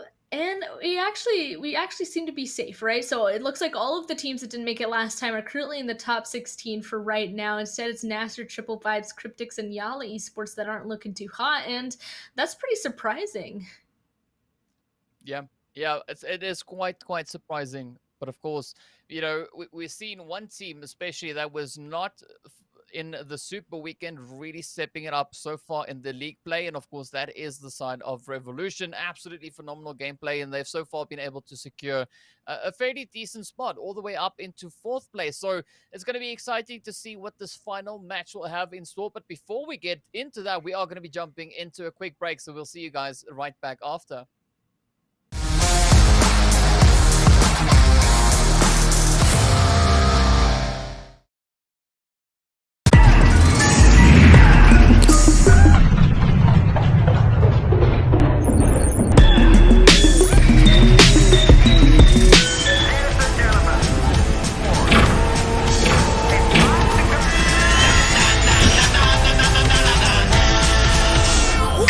Mr. DJ.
Welcome back, guys. It is the PUBG Mobile Pro League Arabia Season 2. My name is DK. With me is Span Cargo, and we are getting ready for the final match of the second week of league play. And Span, of course. Well, this is only day one. We've seen the teams really step it up and bring in some absolutely insane stuff. But also, I gotta mention, with upgraded performance and upgraded fun, celebrate your winning spirit with the brand new Oppo Reno 6 series, the designated smartphones for PUBG Mobile, Middle East, and Africa Esports in 2021. So, we've seen the teams bring in some phenomenal winner chicken dinners. Of course, Galaxy Racer coming in with a lovely 11 kill finish in the last match. And now as we move into the final game, all the way back in towards Erangel, this is of course where the players from, or rather the teams from Group A, are going to be sitting out, as they've already concluded all their games for the day. And now it is B, C, D, and E to show us what they've got, and of course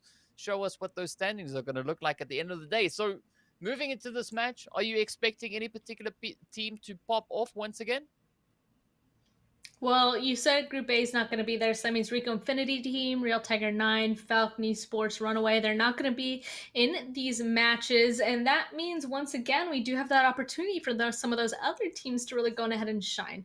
I'm still keeping an eye on YaLLa, even though right now they're not doing too hot on that overall leaderboard. We know that they have it in them, though, so I'm wondering if it's just a matter of when that spark is finally going to hit, or if we have to wait until tomorrow. Still keeping an eye on Galaxy Racer because they've been oh so consistent, oh so dominant today so far. And I'm personally also keeping an eye on Fate as well, because they still impressed me so much last time I got to watch them, that I still think that they have an absolute fire inside of them that I still want to see come out a bit more today. Yeah, well, it is definitely going to be game on for our teams that we have sitting at the bottom of that list. And as you pointed out, YaLLa being the team that we're going to be watching, they're sitting currently all the way down in 20th position. It's not a position we are too accustomed to seeing them in.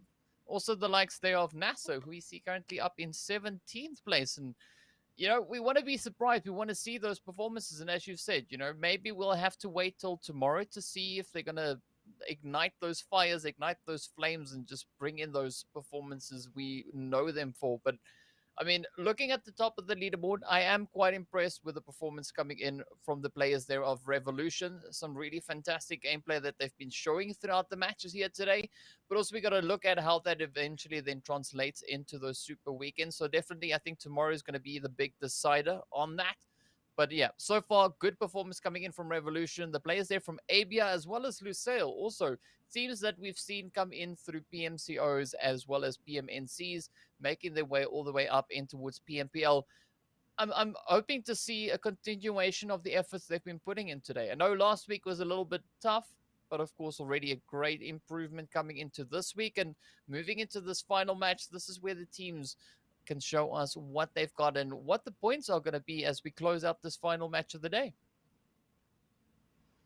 You're right. I'm really excited to see how Revolution is going to continue doing. I guess they really came into this week knowing that they needed to make it to the Super Weekend. They obviously made it that mission. They're so far doing it. So let's see if they might be able to pick up a ton more points in this last game for today. They might be able to continue that fire into tomorrow, but we know that they're determined to make it into this next Super Weekend. So, or very shortly, we are going to be jumping into our last match. And again, we're going to find ourselves on Erangel, my absolute favorite map. And I'm kind of hoping for a hard circle this time. I know it's only day one of this league play, but I want a difficult circle this time. We did have a bit of attempt, you know, a near difficult zone in the previous Erangel match. Of course, with that lovely southern zone we had. But now as we get ready to move into this one, we of course can see the flight path making its way on in, coming in again from that southwestern side now, pushing all the way over onto potentially even the north. So definitely, once again, a little bit more of a northern flight path we have here, very similar to our first Erangel match, but of course slightly further down south. But now the teams have that opportunity to spread themselves out, and we could potentially see maybe a few teams coming in with some interesting rotations. But I'm curious to see though what that first zone is going to bring. Is it going to shift to any of those extremities, going all the way to the far south, east, west, or north, or will we have a very centralized zone once again on this map. We'll have to wait and see. Yeah, you're right. This plane path super far up to the northern side. We've seen it on the mainland this entire time, so I was kind of hoping for a hard one, like maybe down to Sosnovka Island, but we might not getting that because of how far north this plane path is. If it does go down to the south, it's going to be pretty much a challenge for everybody. But even if it goes to an extreme up to the north as well, I think I'd be pretty happy. So we're going to keep an eye on that. Everybody moving on out at this point. Looks like everybody's kind of familiarized themselves. They're choosing those safe locations. Revolution going to Primorsk. I don't think we've seen them there just yet. And well, there we go. I guess our zone is going to center just off of Pachinki Hill once again. A little bit more over towards that western side, that this could be around a Gaka ending or Quarry ending. That'd be pretty exciting. Yeah, or even chopsticks. You know, I'm Oh, always of keen course. for a little bit of chopsticks. always keen for a little bit of that chopsticks action, but we have to wait and see, of course, where that zone is going to be going. Meanwhile, the players there from Road to Glory, Ra'ad, and of course the players from the KURD squad moving all the way up in towards that northeastern side, so they'll have it fairly comfortable with regards to that looting phase. I'm curious to see whether or not they're going to try and stay there, especially the players there from KURD squad. I mean, they can loot up at their leisure. Meanwhile, over in towards the western side, we do have YaLLa alongside the players here from SUDOR. We've got SCYTES, we've got Fate, we've got the players there from iKURD, Triple. There's so many teams in and around this region here, up in towards this northwestern side. So I'm curious to see who's going to choose to stay here and maybe, you know, rotate out into a more centralized position. Well, we can definitely see that some of these teams are taking it very carefully. One member of SUDOR was just sitting there very patiently for the longest time before finally moving out right when he realized the coast was clear. Yeah, a little bit further away than I think he originally thought. But right now, it's still a little bit of a tense situation. I don't know how he's going to make it back to the rest of his team, but you're right. Like, right when they're done looting, will they be running into each other, or will they be trying to find a better position inside of this zone? And how are they going to do so without running into each other? That's kind of the current question that we all have on our minds. The best situation is they'll just be able to drive on past, not get involved, and wait until later on. But as we've already seen in the past other games today, that doesn't always go to plan. We've seen a lot of fights either earlier on rotation today, DK. Yeah, I mean, those rotational paths, they are oh so important. And I mean, just looking at where the teams had dropped, we did see, of course, Galaxy Racer going back to their usual spot right up in towards Pachinki, and no one really contesting them there. But as we look a little bit further over towards the eastern side, we can see just here on the edge, the players now, they just above Mansion. We've got Road to Glory and Ra'ad making their way on through. You can see Messi, he's spotted some movement behind him.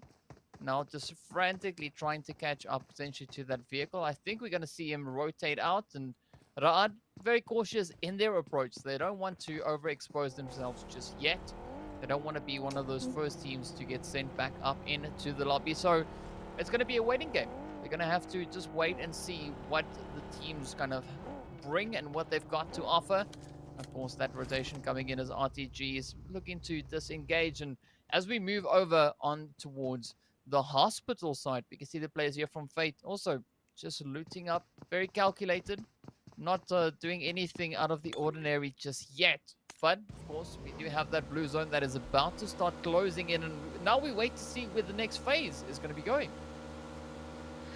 Yep, at this point, and once again, everybody's just trying to put themselves in the best position to wait for that second zone shift. Honestly, for the first circle, it's not super important to get the best spot possible, because you have no idea where this next zone is even going to go. Right when that second zone pops, that's when these guys get a little bit more of an idea of where they should be setting up. For the first circle, though, it's just make sure that you're inside zone so you won't take blue damage. Make sure that you have information on the places around you. And I mean, try to get yourself to a spot where no matter where this next zone goes, you should be able to grab a good spot. But otherwise, phase one, you don't usually get too comfortable.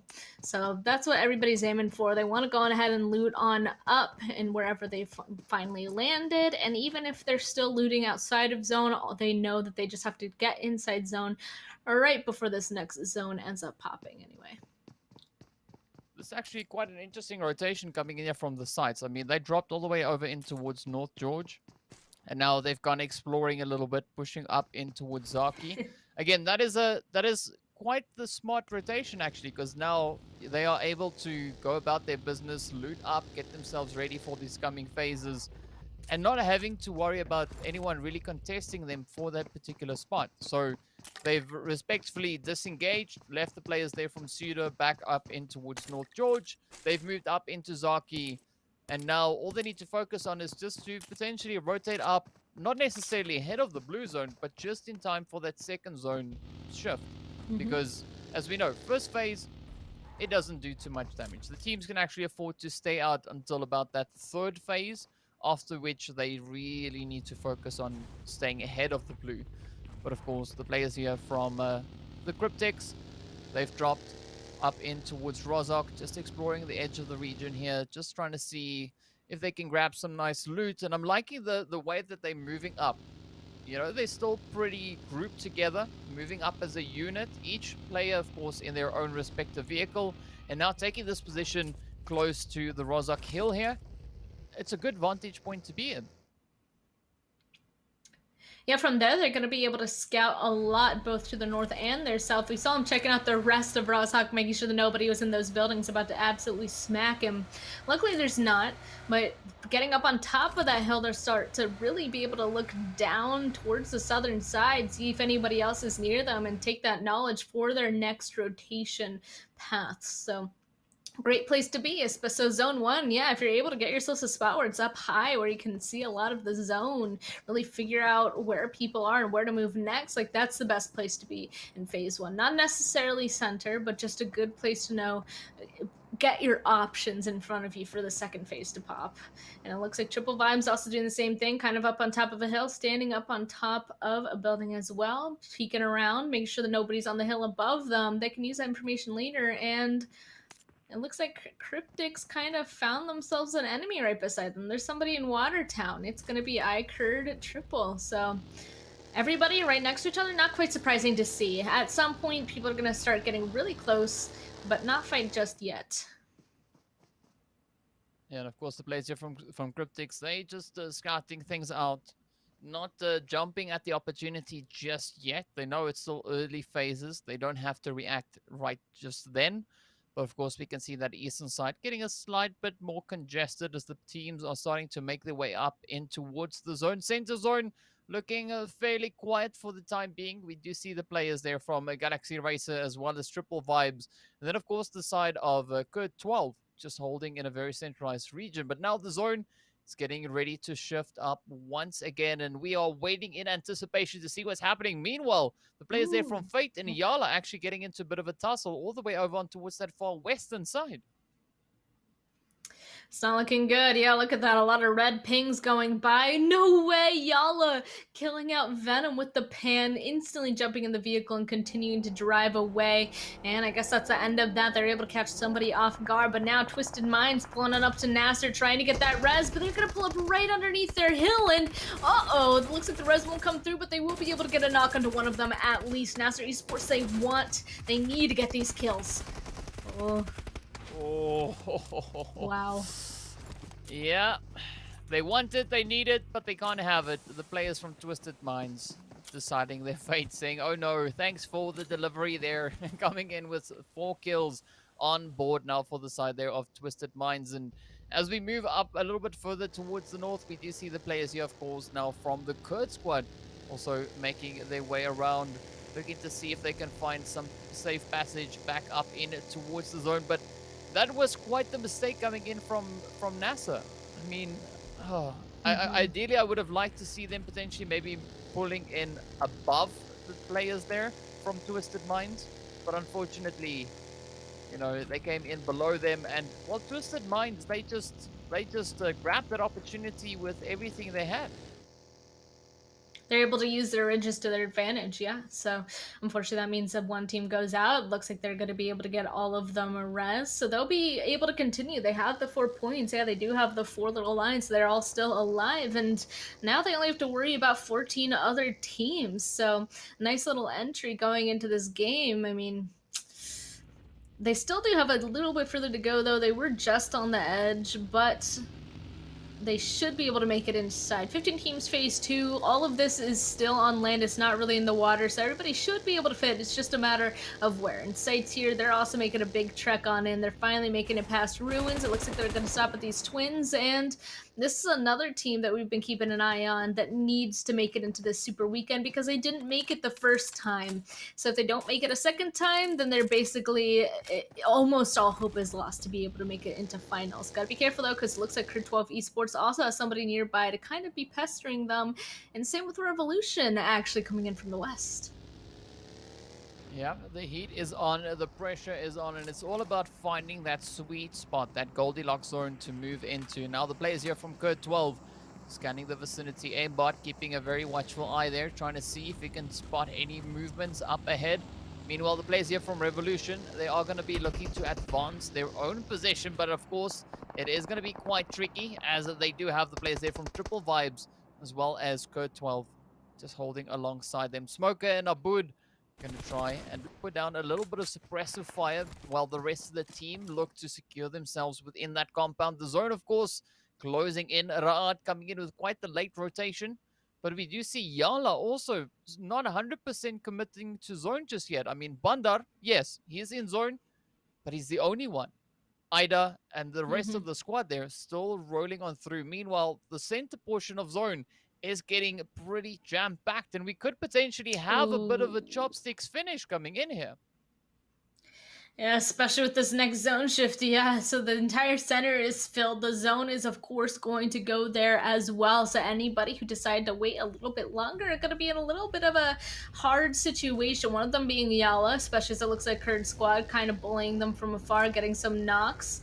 Well, I was kind of curious to see if he was going to drive straight at them, but it looks like instead they're just going to take that as their opportunity to get out of there, leaving Volt behind for right now, their current top kill leader for their squad. And yeah, Chopsticks is smacking the center DK. I think you're going to be quite happy about this ending, as everybody now is just scrambling to start getting those spots around it, because honestly in a zone like this, it's a huge field, and if you don't find yourself a good spot early on, anywhere you go later is going to already be occupied.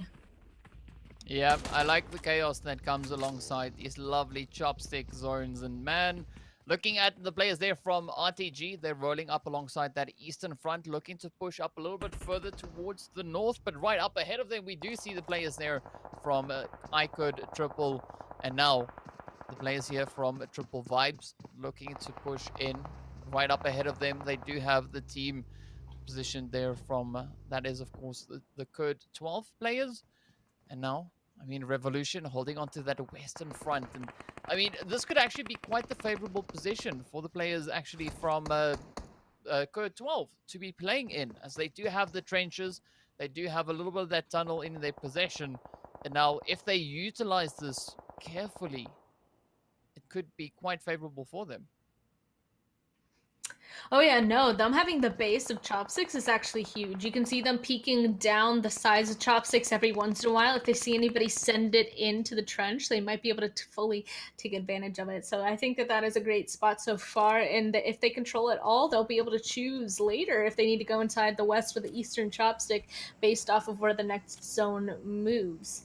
It also looks like, unfortunately for iKURD Triple, Klugo ended up getting knocked. No, just a little bit hurt. They're just tossing out some smokes, wanting to get their loot picked up. And one of them, though, Helma, and he's kind of in a scary spot. I'm surprised the rest of the teammates are kind of running away and taking their time looting, because he's kind of in a scary spot. And so is Volt now, as he's getting completely pushed on by SUDOR. SUDOR instantly holds down the button, takes him down, and they get their first kill. The res already coming through as well. There you go, 2 kills.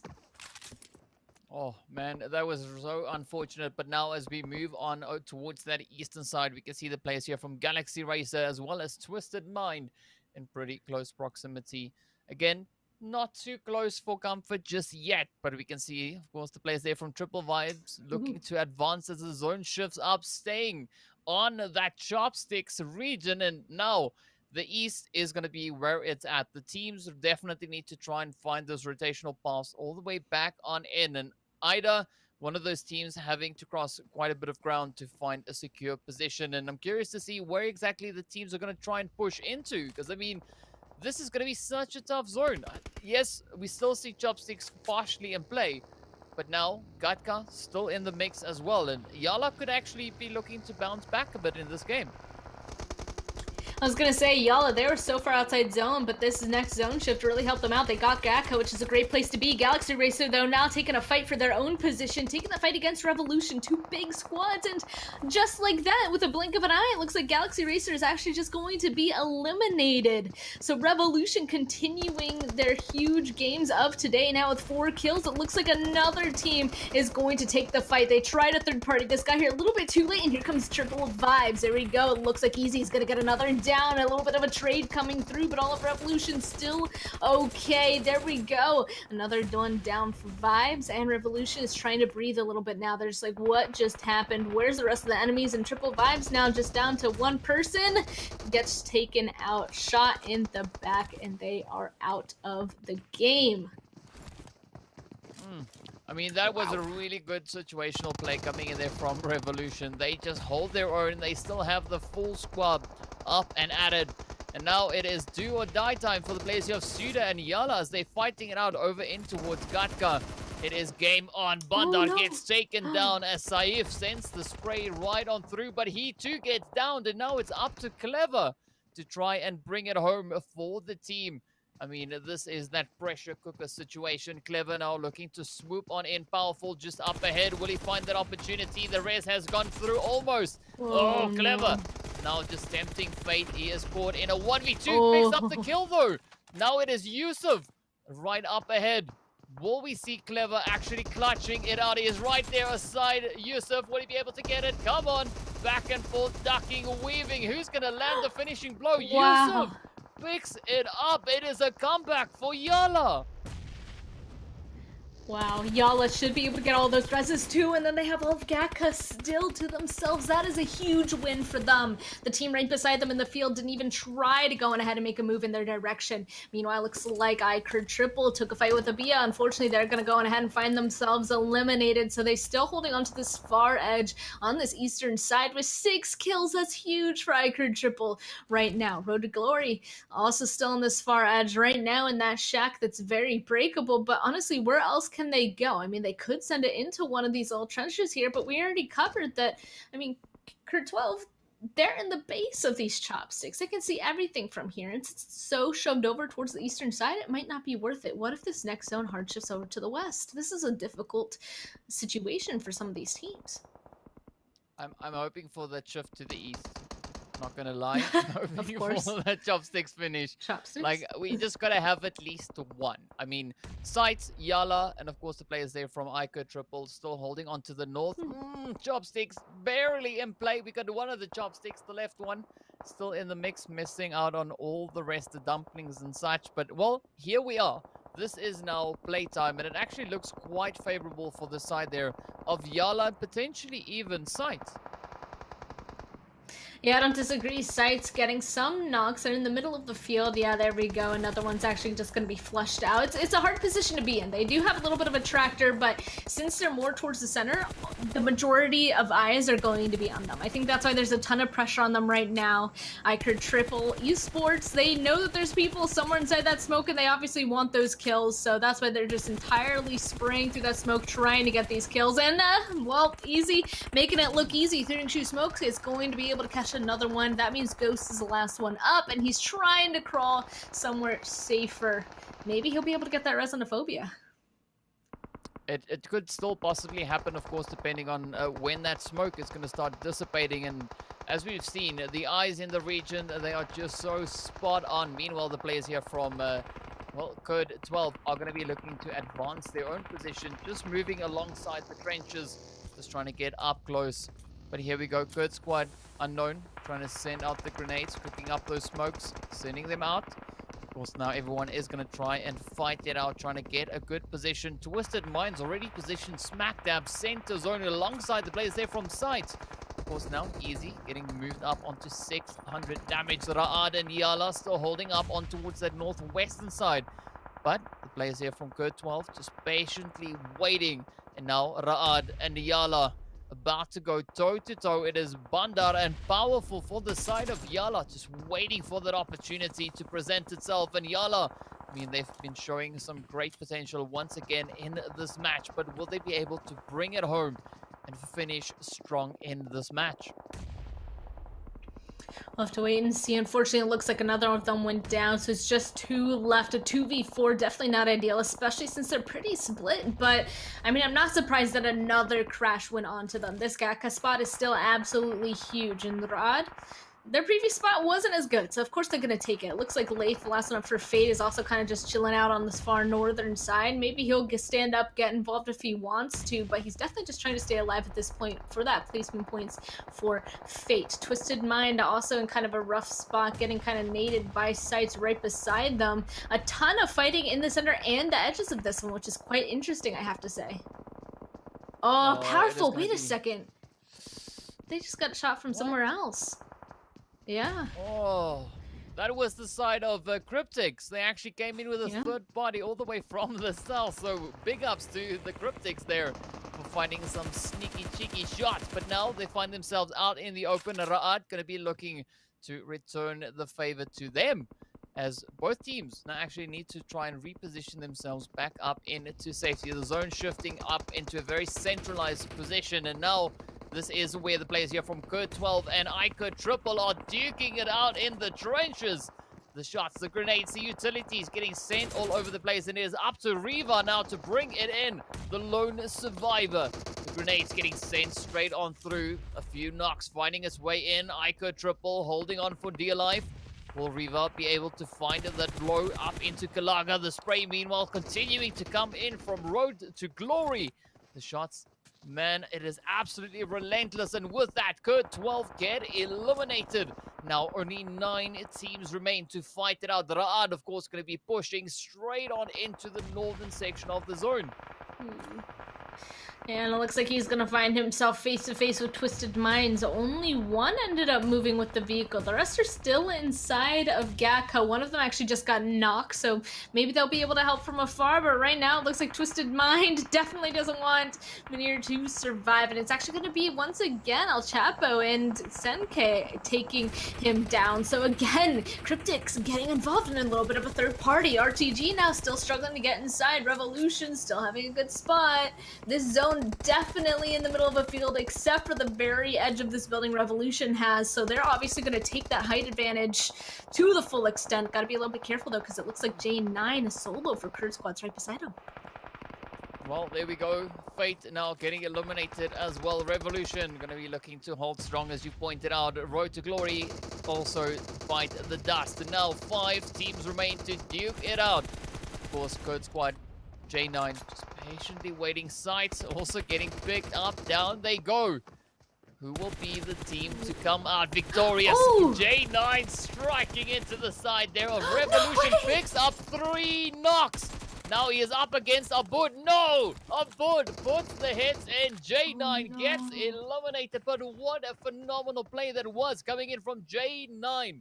Now, of course, the players here from Cryptics have control of this western side. Up ahead, we do see the players there from Twisted Minds. That is Kaito and Dami. And they're up against the 2 remaining hopefuls coming in for the side of Revolution. But ABIAH and Smoker, it's going to be such a tough challenge for them. As you can see, that zone shifting up all the way onto that far northwestern side. Quite a bit of ground to cover. Very exposed region to move into. And this could be going to either, I think, maybe Twisted or Cryptics, just looking at their position in the zone. Yeah, it looks like Revolution, they have to make a long rotation to get even close to this zone. And it looks like both Cryptics and Twisted Minds have a little bit of a place to play, whether it be a bullet or some hard cover, a tiny little ridge. Revolution, they might be able to get up on top of the roof again. You can see a boot up there. He might be able to spot somebody out, but Smoker is crawling closer to try and provide some closer support. That one solo, though, just completely ripped apart their team. There's only 2 of them left. They used to have 4, but now at this point, I don't know if they have enough people to be able to aggressively push in the circle like they previously needed to. Smoker, though, using the smokes to his advantage, is going to be crawling closer. Everybody at this point just waiting to see who they can spot out first. We gotta say, Cryptics, they are looking so good. Still having a full squad moving in to the 7th phase, potentially now the 8th phase. And here we go. ABIAH quickly trying to make his way forward. El Chapo also inching his way closer to the edge of that zone. Revolution just up ahead, but they are getting bombarded. ABIAH and Smoker both taking quite a bit of damage. Down goes ABIAH. It is now up to Smoker to try and hold on. Will he be able to get it done though?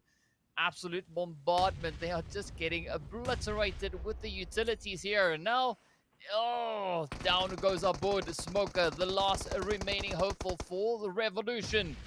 Will he make it out in one piece? El Chapo and Marshall, Lazy Boy and Senke just focusing their efforts in his direction. Out comes the Mollies here from the side of Twisted Minds. Dammy cooking it up. Creep crawling his way on through. But Smoker now feeling the pressure. Completely isolated. Down he goes. Senke finding that finishing blow. Now it is the side of Cryptics going up against Twisted Mind for the fight to the finish. Who will be the team to bring it in? Oh, well, looks like Diamond gonna start off with a big knock. Oh, but the trade, did it come through? Yes, it did. And obviously, one way is bigger than the other because Cryptics had all 4 up. Now they have 3, and now it's just down to 1 person for Twisted Minds. I think they realized that too. Everybody's standing on up, trying to be a little bit more aggressive, already going for the res as well. Kato, it's all down to you. Gotta play this as carefully as possible. And at this point, with the res happening, it's not looking too good. Oh, here we go. That rush coming through. Lazy Boy trying to get the confirm. Finds it up onto Lazy Boy, but will he be able to follow through? The grenades getting sent up into Kaito. His health just on the verge, but he ducks into the blue to take the knee. And the victory going straight to the Cryptics. Absolutely insane finish. 9 kills on board. What a way to close it off. And, of course, a really well-deserved finish coming in from Cryptics. They were able to absolutely dominate that very end zone, somehow keeping all 4 members alive from their team. That is absolutely insane, especially in that difficult of an end zone. So that is just a feat in itself. And then, yeah, they're able to take that and just completely take everyone else away with their positioning. So that was a great game coming through from them. And I think we got to go ahead and take a look at some rankings as well. Yeah, of course, as we move in, no surprise, Cryptics sitting right up in pole position with 24 points. But Revolution, even though they finished in 3rd place, those 13 kills they brought alongside it, just doing them justice. And of course, putting them up in 2nd place. And also, iKURD Triple Esports also finishing with 13 kills on the board. Some absolutely phenomenal gameplay coming in from both these teams. Insane. Really impressed with what they've been doing so far. And of course, you know, I said this before, I was really impressed by Revolution, and they just impressed me once again in this match. Loved it. It was amazing. Well done. But again, YaLLa making their comeback, finishing on 7 kills, getting 1 placement point, but at least they have more points on the board. And now sitting on a grand total of 8 points for this match. So really good to see YaLLa now looking to try and make a bit of a bounce back. But of course, we've got to look to see whether or not that is going to be enough to get them out of that danger zone. 2nd page, of course, it is looking not too great, though, for the players there from Fate, SUDOR, Ra'ad. As we know, Ra'ad was also one of those teams we were hoping for a little bit of a stronger performance coming into this first day. But of course, it's not the end of the world. There's still another day that is ahead of us. And, you know, anything can still happen on the final day. Yeah, SUDOR and Ra'ad. Let's take a look at the VIP really quickly. MVP, excuse me. MVP, VIP, same thing, right? And it looks like it's going to be a member from Revolution. Once again, it's going to be easy. 4 kills, 896 damage. Crazy coming in from iKURD as well. 4 kills, 963 damage. And then Lazy for with 4 kills, 729. Sorry, I laughed there because it's easy, crazy, and lazy. All of those are like beautiful names for MVPs from this round. Yeah, I think they worked on this one. I think they kind of planned it, you know, to have it potentially come out that way. But of course, speaking about planned, let's move into the overall standings to see where the teams are at the end of our first day for week 2 of League Play. And of course, Revolution sitting right up there Oh, wow. in pole spot, 59 points, just 2 points ahead of Galaxy Racer, and no chicken dinner for Revolution. Insane. They ended off last league play in last place, the very last place. And now, after day 1, first place. So you're right, no win-win chicken dinner. So everything was from consistent placements and, of course, getting the most kill points. They have 35 kill points, the next most being 26 from Galaxy Racer or RICO Infinity Team. Revolution, they definitely came in here today with a mission. Yeah, I mean, it is definitely evident that these teams are looking to improve their performances of last week. But you also got to give it to the players there from KURD Squad, also making it up into that 3rd place. I believe it was, yeah, 3rd place, no chicken dinners on board. But as we move into the 2nd page, these are the teams also in a good spot, but not the most comfortable spot moving into tomorrow's matches, especially looking from, let's say, 12th place downwards. The teams really need to bring in those extra efforts in tomorrow's games. And we can see some of the teams being really strong with regards to kills, others being really strong with regards to placement points. Tomorrow would be the day to find the balance between the two. Get a decent amount of kills as well as a consistent amount of placement points. And that would then result in the teams securing their slot in the top 16 for this week. And of course, you know, it's so strange to see Fate all the way in 16th, but as we move on to the last page, we see Raad, YaLLa, NASR, and Triple Vibes sitting in 17th to 20th place. Definitely not the spot we want to see these teams be in, and hopefully tomorrow the day will improve for them. Yeah, so you can see 15, 15, 13, 10 points for all those teams. Rod, they cannot be in the bottom 4 after tomorrow's games once again because they need to make it into their first super weekend. Again, surprised to see about YaLLa as well after being so strong in the last league play week. Now today, not doing so hot. So tomorrow is, of course, a fresh day, though. They could go on ahead and just absolutely smash it out of the park and make it into the top 16 to make it into that super weekend. And I'm personally looking forward to it. Yeah, it is going to be quite exciting to see what tomorrow will hold for these teams. But of course, having said all of that, we are going to be saying goodnight for today. Absolutely phenomenal gameplay so far. And be sure to join us back again tomorrow as we get into the 2nd day of League Play, in which we'll be seeing which teams will be progressing on in towards our 2nd Super Weekend. So be sure to join in, same time, same place. Don't miss out. Have a good evening.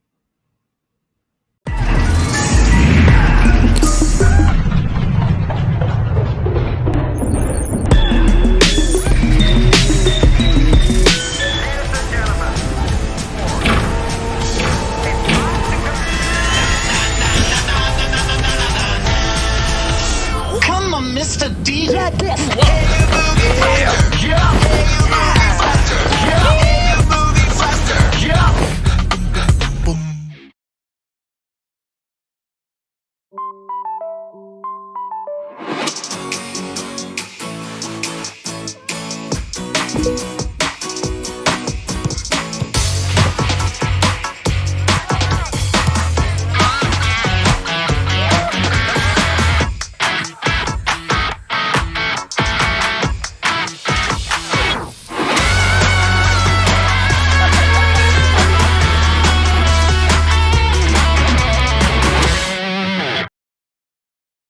New Royale Pass version. Royale Pass month now available. So what's changed with RPM? Let's go through it together. First, the duration has been adjusted. Royale Pass month seasons have been reduced from 2 months to 1 month, meaning that you'll see new and different RP content every month. It also means you'll no longer have to wait 2 months if you don't like the current RPM rewards. Perhaps next month's RP rewards will better suit your taste. Also, the level cap has been cut in half from 100 to 50 to coincide with the shortened Royal Pass month seasons, meaning that shorter RPM seasons will not impact leveling or collecting rewards. You should pay attention to the RP missions. There will be some bonus RP point events that will allow you to accumulate more RPM points and level up quicker in the next season. Second, rewards have been adjusted. The new Royale Pass month will have better rewards than before. In the past, Elite Pass holders could only choose one of 2 legendary outfits when they reached max level. In the new version, Elite Pass holders receive both outfits when they reach max level. What's more, we've also adjusted the number of outfits available, and added weapon finishes, vehicle finishes, airplane finishes, parachutes, emotes, and other commercialized items in the new version. These adjustments will definitely add value to your Royale Pass month. Free pass holders also get a rewards boost. Now, free pass holders will get rewards for every level up, including outfits and weapon finishes. Free pass holders will also have a chance to receive RP vouchers worth 60 UC to use when purchasing their next Elite Pass. In the past, players receive rewards worth 30,000 UC when reaching max level in the Royale Pass over 2 months. With the update to Royale Pass month, players will now receive rewards worth 40,000 UC when reaching max level over 2 months. That's a 33% increase in value. Finally, the price has been adjusted. We adjusted the pricing of Royale Pass month, along with other changes. Elite Pass has been reduced from 600 UC to 360 UC, and Elite Pass Plus has been reduced from 1800 UC to 960 UC. You may be wondering why the new price isn't 300 UC. Let us show you step by step how to participate in Royale Pass month forever with just 300 UC, while earning UC in the process. First, you'll need to get RP vouchers. Free pass holders receive a 60 UC RP voucher at level 30. The voucher can be used to deduct 60 UC for the next RPM. If you reinvest the 360 UC received into the next season, you'll have a free Elite Pass Plus 60 UC every month. Now that's a stable income. You can also follow and join our RP pre-order events to get even more discounts and earn more rewards. Overall, the new Royale Pass month is more flexible and affordable, while providing more than before and offering more rewards. Have we piqued your interest? What are you waiting for? Get started now with the Royale Pass month.